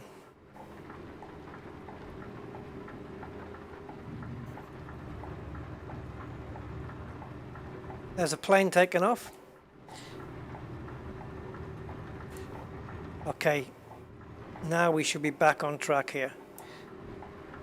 At the roundabout, take the first exit. Exit now. Ooh! This isn't the UK. Thought it was a UK roundabout. And I should have listened to her, because she did say take the first exit. I'm just watching the water splashes coming off all my wheels.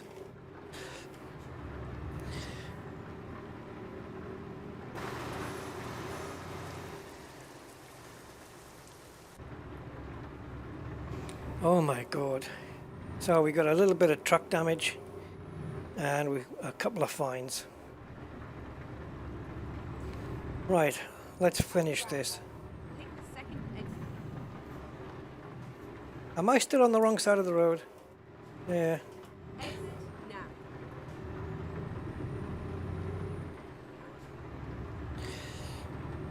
Loot! Greetings, loot.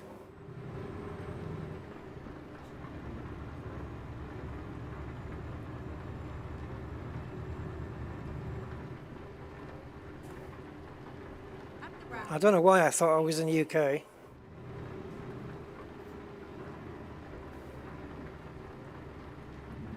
Exit I now. wasn't sure whether that was the right... Yeah, you see, I knew it wasn't. Sat-nav, the lines are just way too thick. Screw that, man. She's just added 100 miles on. Oh, Jesus. I need this, guys. I need this. Come on. Why does there have to be one? Why did there have to be a twonk behind me? Hey? Why?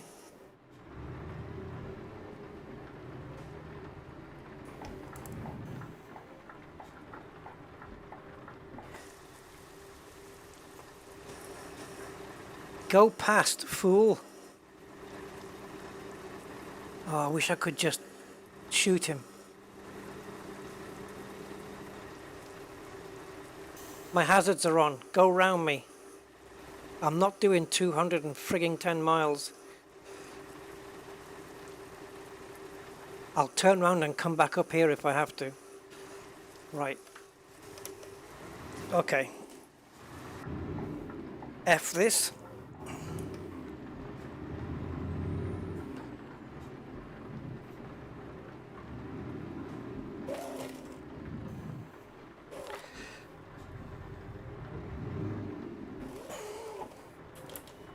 Wrong way on the motorway, because I couldn't give a monkeys anymore. Oh, you again.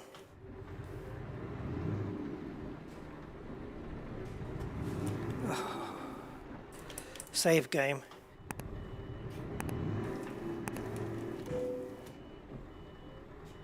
Dude, man, the hell did you follow me down for?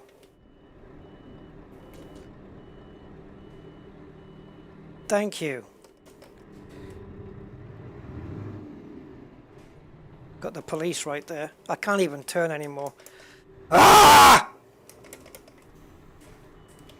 What? Saying nothing.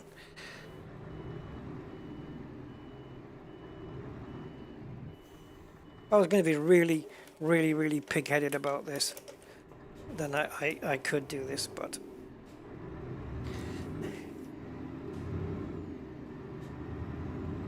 The moment I get a gap in this frigging motorway, I'm taking it. Son of a bitch. This is not the first time that the sat-nav does this. There's two turnings very close to one another, and the lines on the sat-nav are so thick they kind of blur into one, and then you realize you're on the wrong one.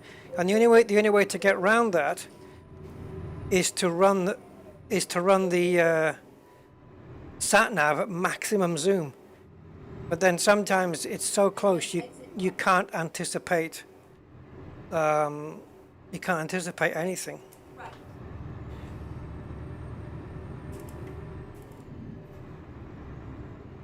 It's making me wish I hadn't taken this frigging job on now.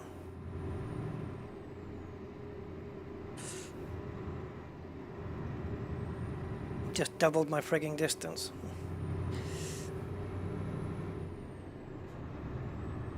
$105 I was, or 100, and now 193. So, fuck the speeding offences. Full throttle, as much as possible. Straightening the curves as well.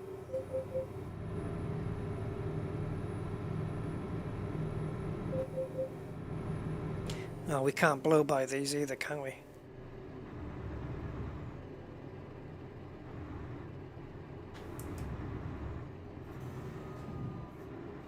No.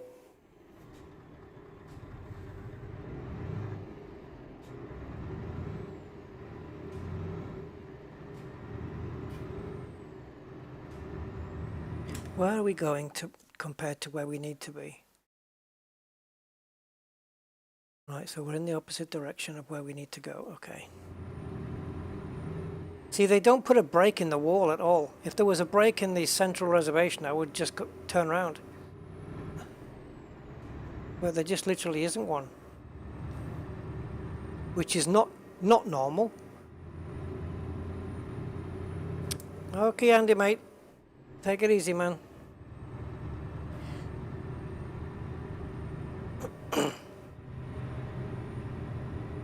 I'm going to be finishing this now with a vengeance. I'll get more in fines than the job's worth.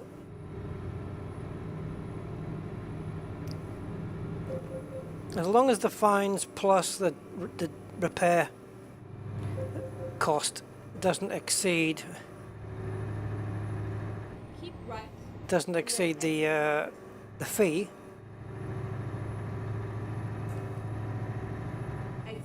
Right.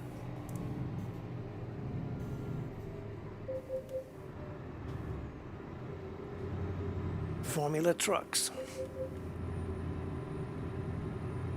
See, look at this. What the hell direction is this supposed to be? Look at the arrows on the sat-nav. What am I supposed to make of that? Is this where I'm supposed to be turning around? Yep. 13 quid, I'm not even going to use it.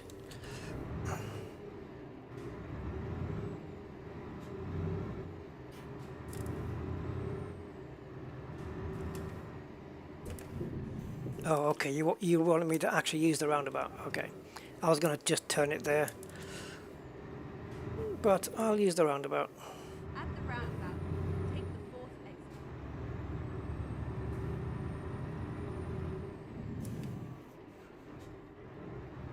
exit. Oh, the brakes on this thing are so powerful. Jesus. Exit now. Oh, we're going the right way now.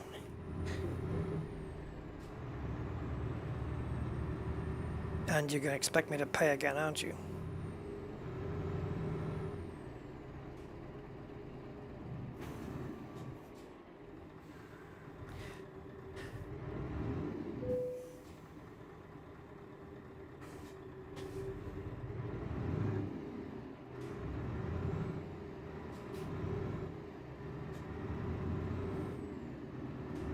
road rage.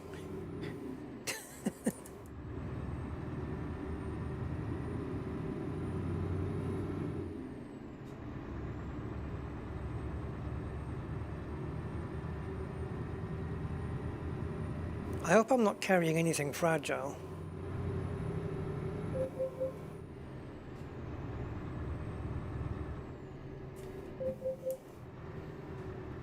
Well, sat-nav, you're going to be beeping a lot on this journey.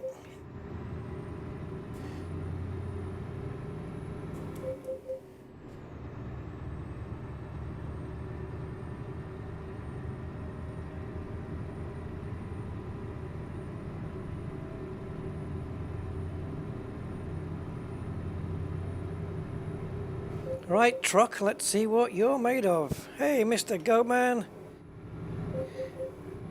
Nice to see you. Hope everything's okay with you.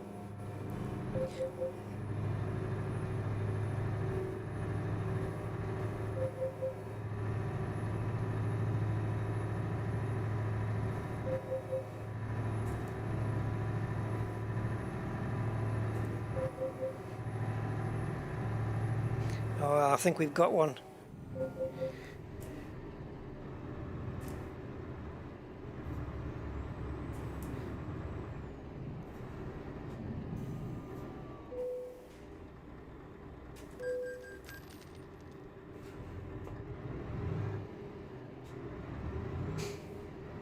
I am Mad Max. I just happen to be driving a truck this time. Or Raging Rusty, I think, would probably be the more appropriate.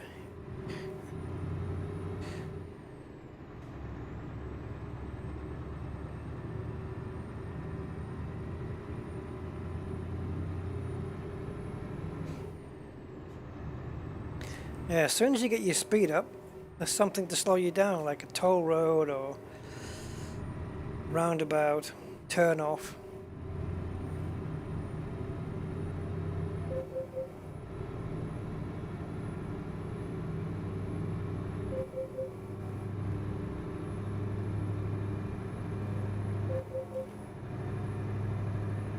I haven't been to Paris in this. I wonder if the Eiffel Tower's there. I would imagine it would be, right? Exit right. I was literally tempted to just downshift on my... I think you can, right? Yeah, you can. No, it downshifts to neutral. It doesn't... Yeah. Keep left.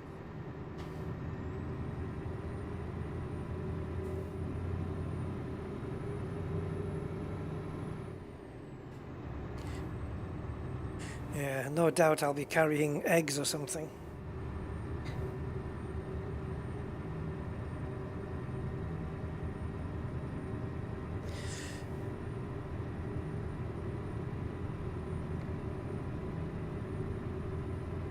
Oh, it's chat.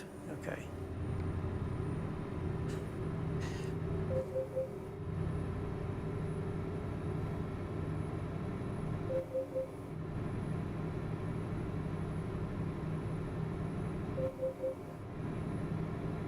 Yeah, I want to get there before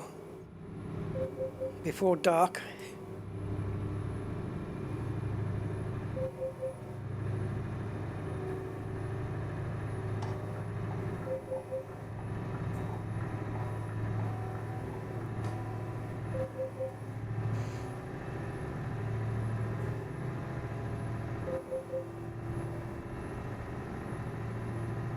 I've driven faster trucks than this in the game, but it gets a little bit scary.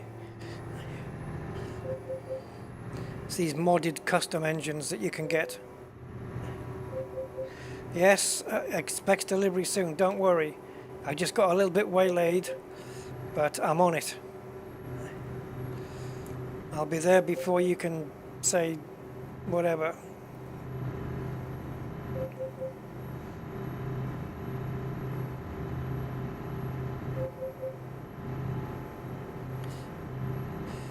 Get out the fast lane, buddy. Keep right. Talk about threading the eye of a needle right there.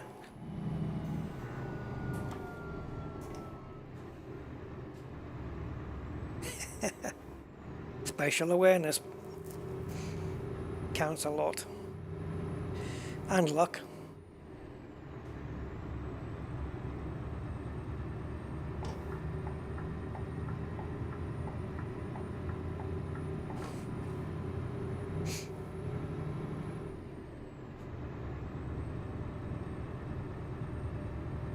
Yeah, my foot's to the floor constantly here.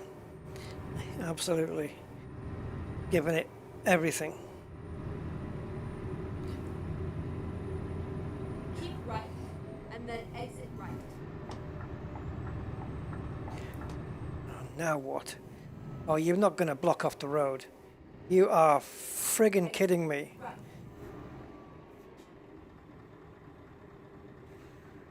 I mean, really.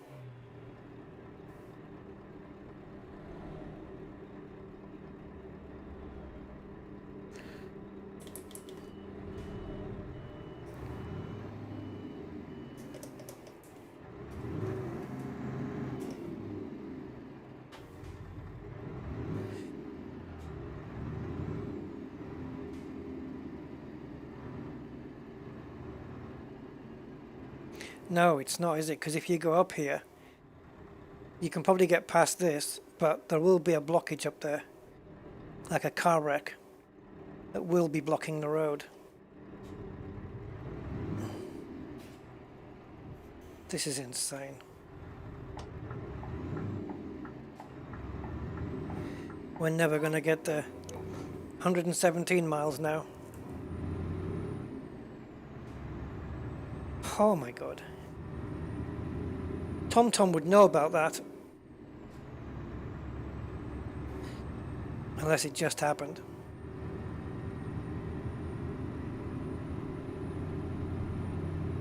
So, you think you can overtake me, do you? Well, let's see how long this road is.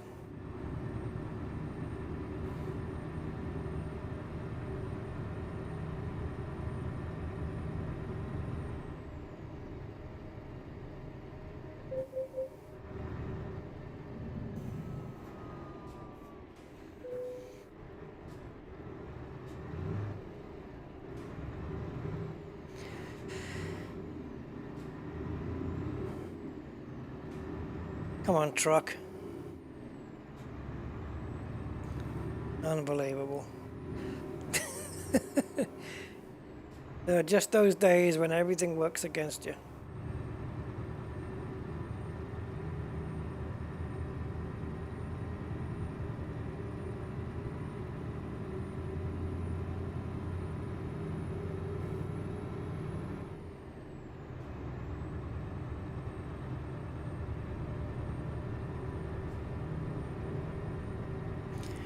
Oh, great.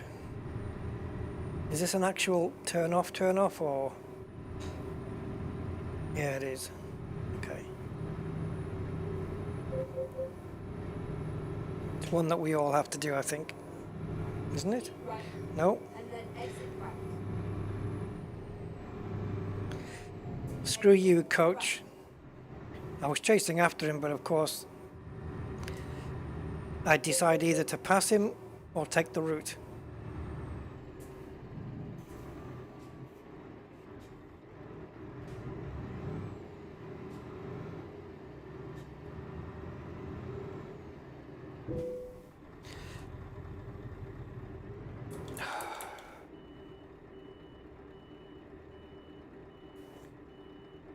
Forget those lottery tickets, I'm not going to bother.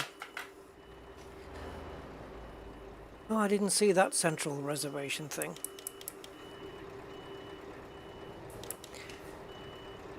The sat-nav should only have one line with green arrows on it. It should never have more than one. And on some occasions, this thing does. I was trying to take a shortcut there.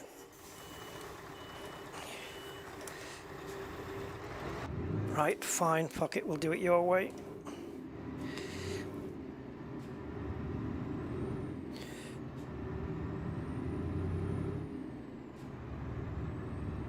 I'm going to smash the hell out of this truck when we're done. I'm going to wreck it. Not the truck's fault, but I'm going to blame something. I'm not going to wreck myself, although I will be driving, so essentially I'll be wrecking myself.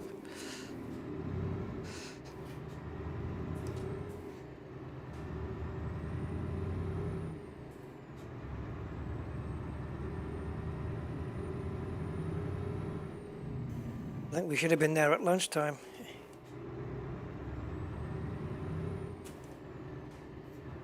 I can't see crap out of this side window.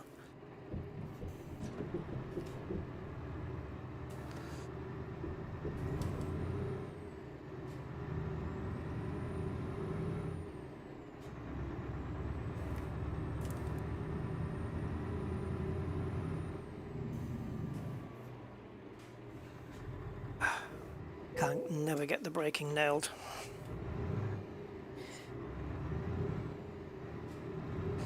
Right, now where? Back down the motorway we just came up, right? Brilliant.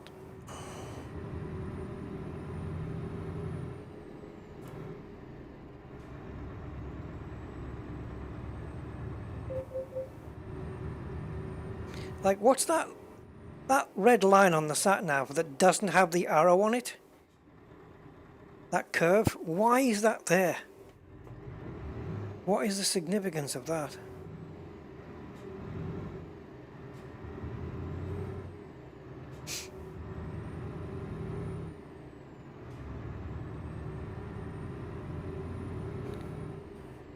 The angle of these lights are terrible. They basically look in front and that's it. There's no width to them.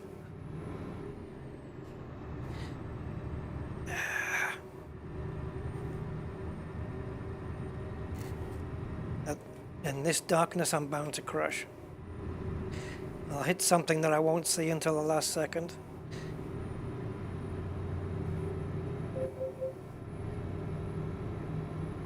I'm surprised you've not had any more speeding tickets.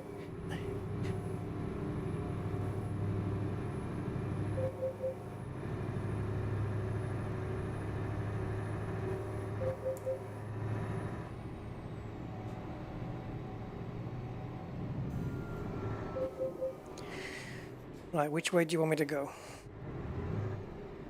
Because again, this is this confusion of two lines, two sat-nav lines. Why is it split?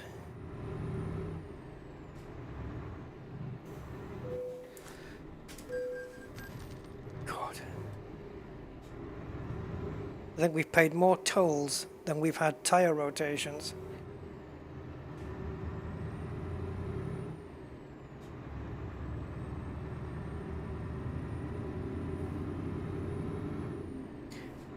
Oh, I know I could turn the speed tickets off, but I'm kind of in the middle of the game right now.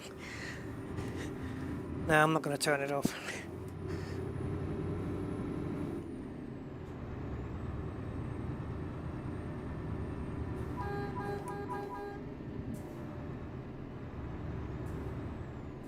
You have got to be friggin' kidding me, man. Right. And then exit right. You're taking the piss here. Exit right. You've put me back exactly where we fucking were. Sat-nav, listen to me. You need a different frigging route. This is bullshit.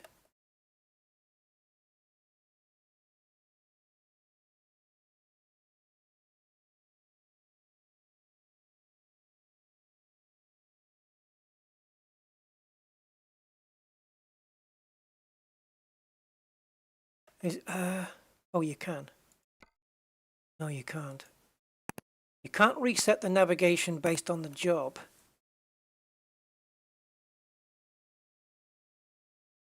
Okay, so we're going to add an avoid location, which is there.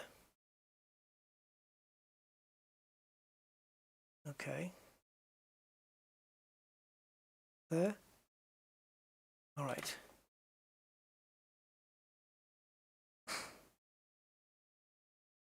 Jesus Christ. I've got to go all the way back to Nantes just to turn round. You can't turn around here? What if we avoid here? Please.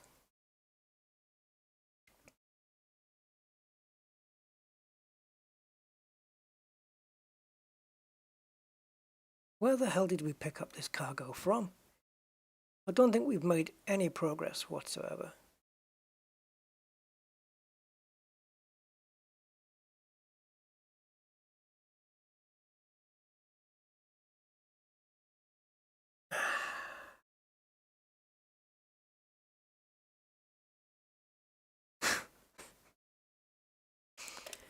Fine, let's... There is no time to get the job done because it won't let us. The game will literally not let me.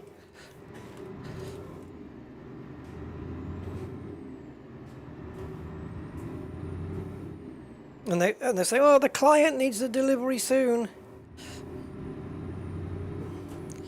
What can I do?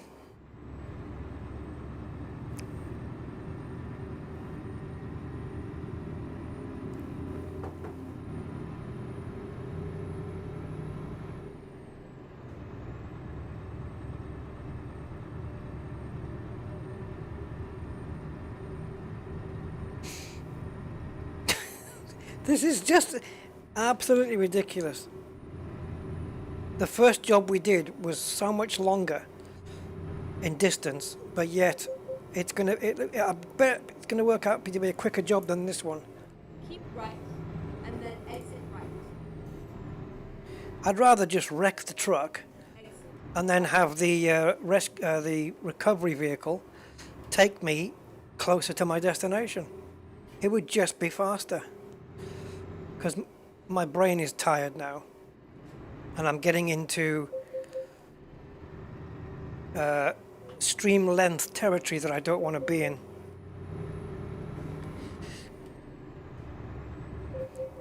Just one small job, he said. That's all. 172 miles.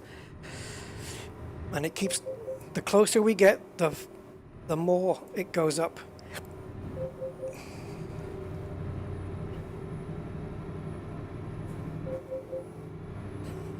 Just gotta laugh. Ah, boy. Keep right, and then exit right. Exit right. Can't we believe we're back here again? At the round, This is nuts. third exit. Really not caring at this point.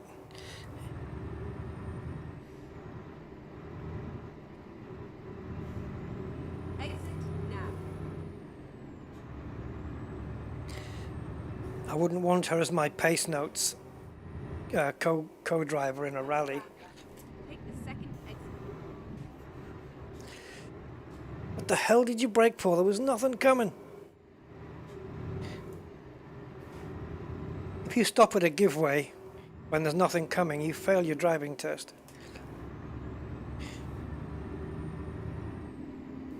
Ooh. Exit now.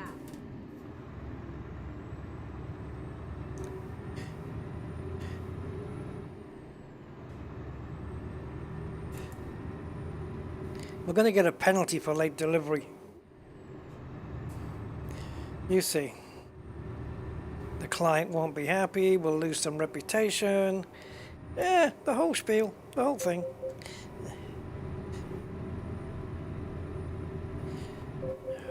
Another loop. Oh, shush. Keep right.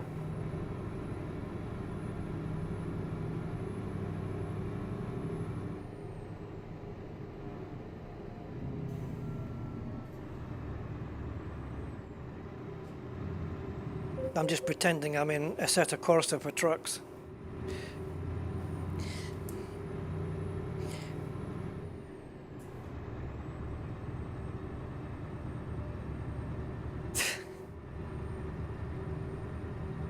Oh yeah, Goatman, yeah, loads of them, I'm sure.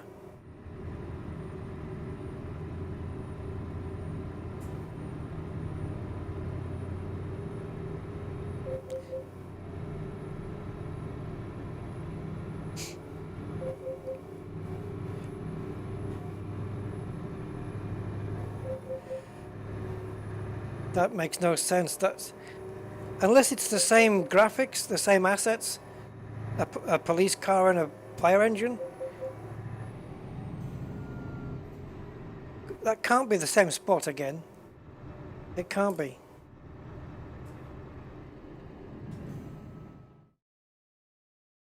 Unless they blocked off both. This is the same area. I think they blocked off both sides of the road. Yeah. Yeah, they just blocked off both sides of the road. Hey, little car, if you're letting a big truck overtake you, you know what that means? It means you ain't going quick enough.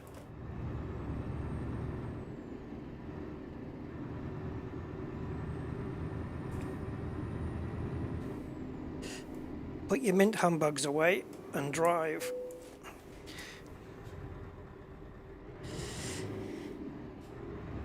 So now we have to take a completely different route round.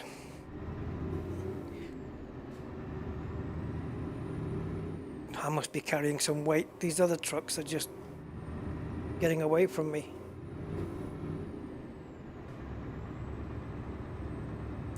This thing will pick up. It just takes its time.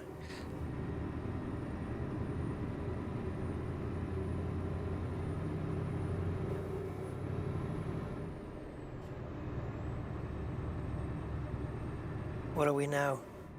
Coming up to 4 hours. Holy crap. That wasn't my intention. Oh well. I'll just have to chill out for a few days.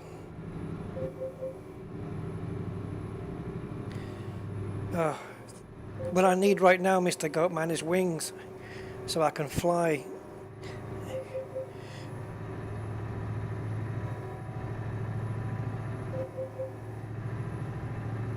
I kind of like the fact, though, that you can get roadblocks on your route and you have to have a different route. It's annoying when you want it to be the last trip of the day and, you know, you're racing against your own health. But as a feature, I think it's a good thing because it literally happens in real life. Keep right and then exit right. I wasn't paying attention to the curve there.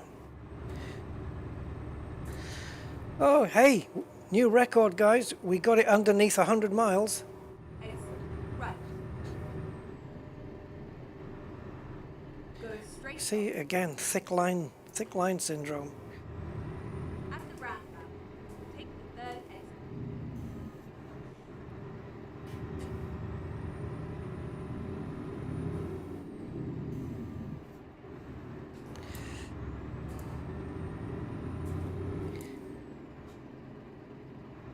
Exit now.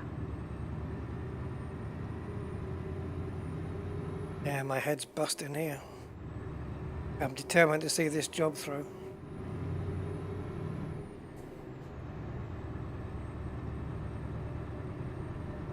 Whoa. Well, the truck should have backed off. I shouldn't have to indicate for him to realize he needs to stop. Or slow down.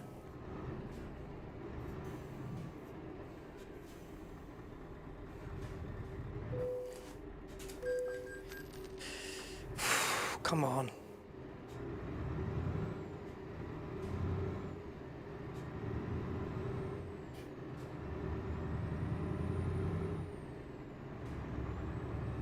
I wonder if there's any downloadable electric trucks for this. One gear, just go. Cybertrucks. No, not the Cybertruck. You know, the proper electric cabs. Because they're bringing them in now. They have them. It's going to have some hellish range on it, though, to be practical.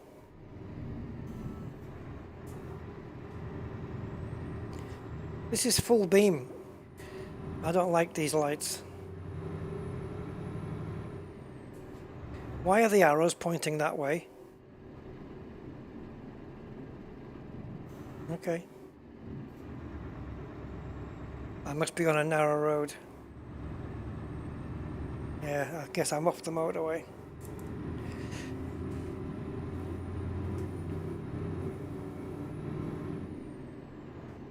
At the roundabout, take the second exit.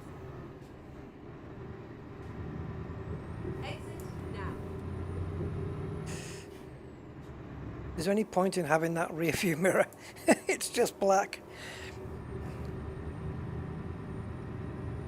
Half a tank of fuel to do what should have taken less than a quarter of a tank. Wow.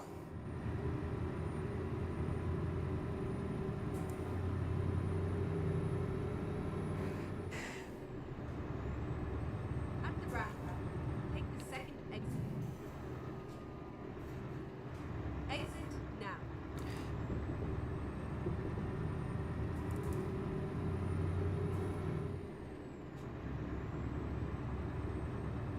What time is it now? 3 o'clock in the morning in the game.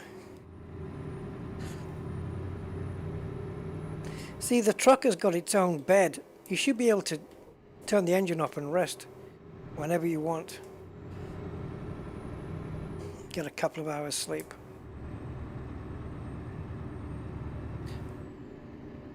At the roundabout, take the first exit. Exit now.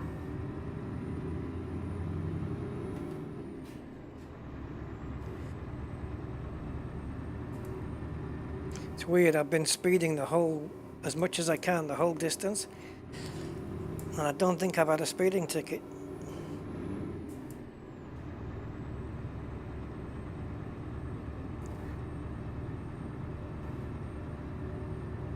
Maybe I'll get one if I mention it. Usually works out that way. I say I haven't had a speeding ticket. No speeding tickets.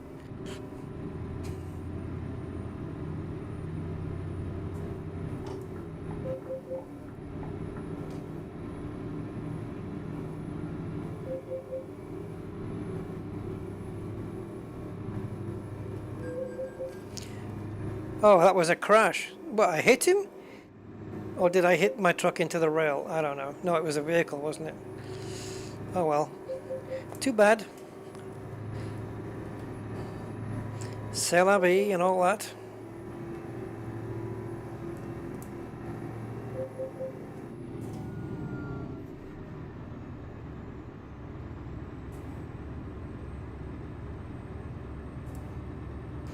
You can be damn sure I'm going to be making the easy delivery. Yeah. Come on. Bloody driving Miss Daisy here.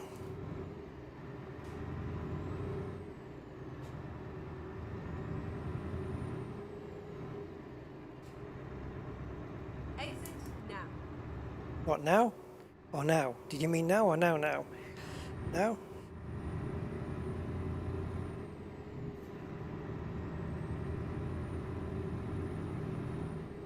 19 miles away. Unless, of course, there's another blockage.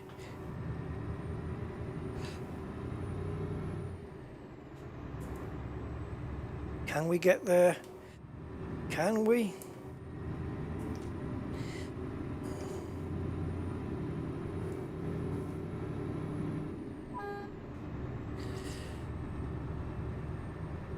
I haven't got any big horns on this truck. I'm pressing the button, but it doesn't work. It must just have the little one. Yay, we got a speeding offence. And then exit right. Almost made it without getting one, but Exit right.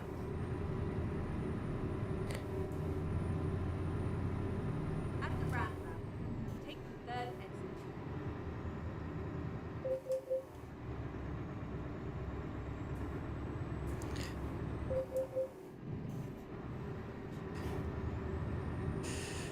come on, Grandad. Exit now.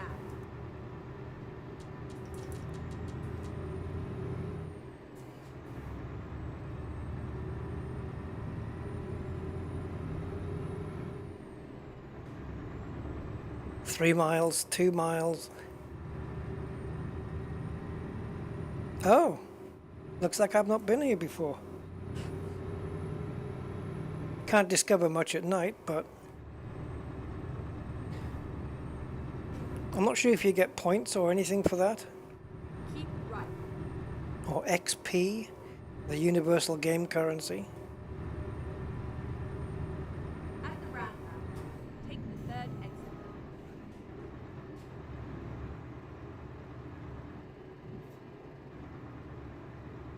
Exit now.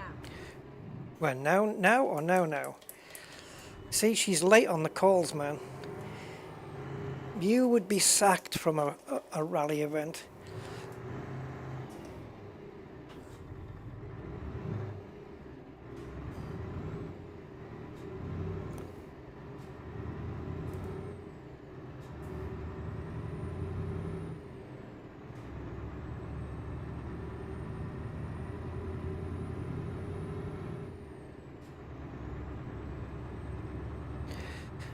Go straight on.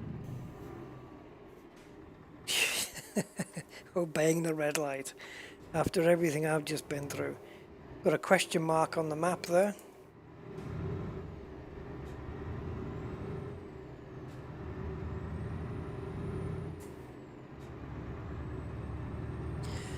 Get ready to turn left.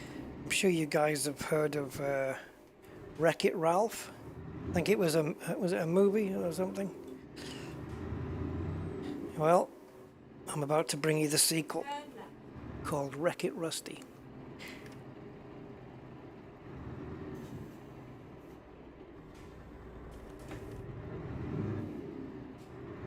It was a nice ride. No, it actually, you know, to be honest, it really wasn't.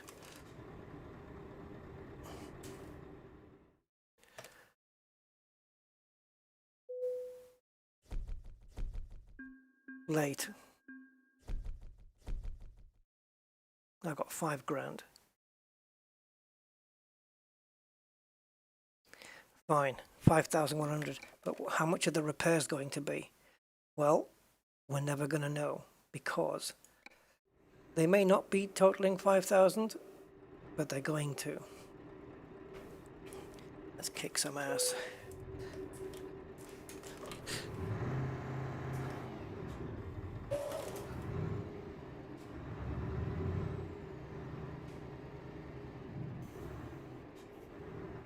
Where's the way out?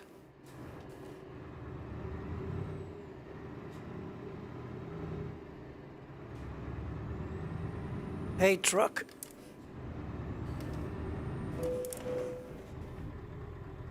Oh, I'm sorry. I didn't see you there, matey. Sorry about that. Sorry. Promise you it was an accident.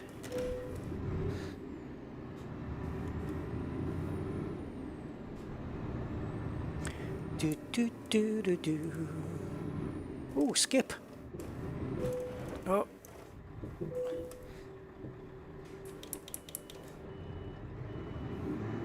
There's a repair thing here.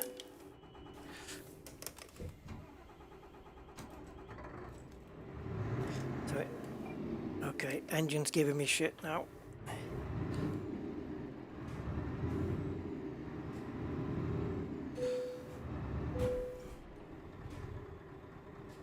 When Scania met DAF.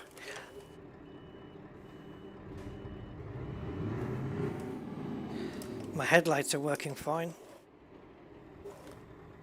I bought those Indestructo ones from Halfords.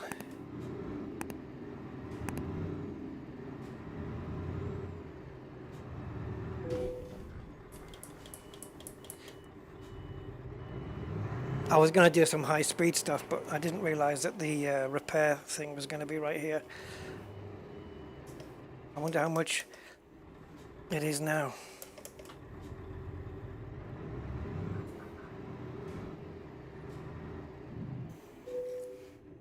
Oh, engine stalled.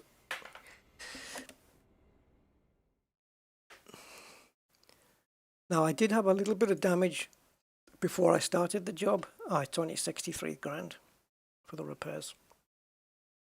I could buy a truck for that.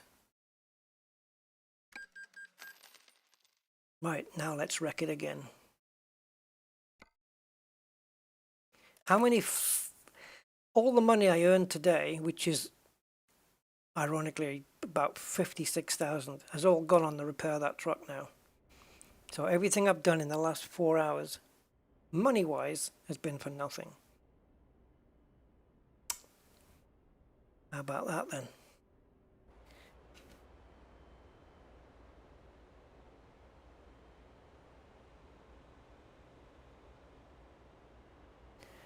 Oh well. Okay guys, that's going to end it. Got to end sometime.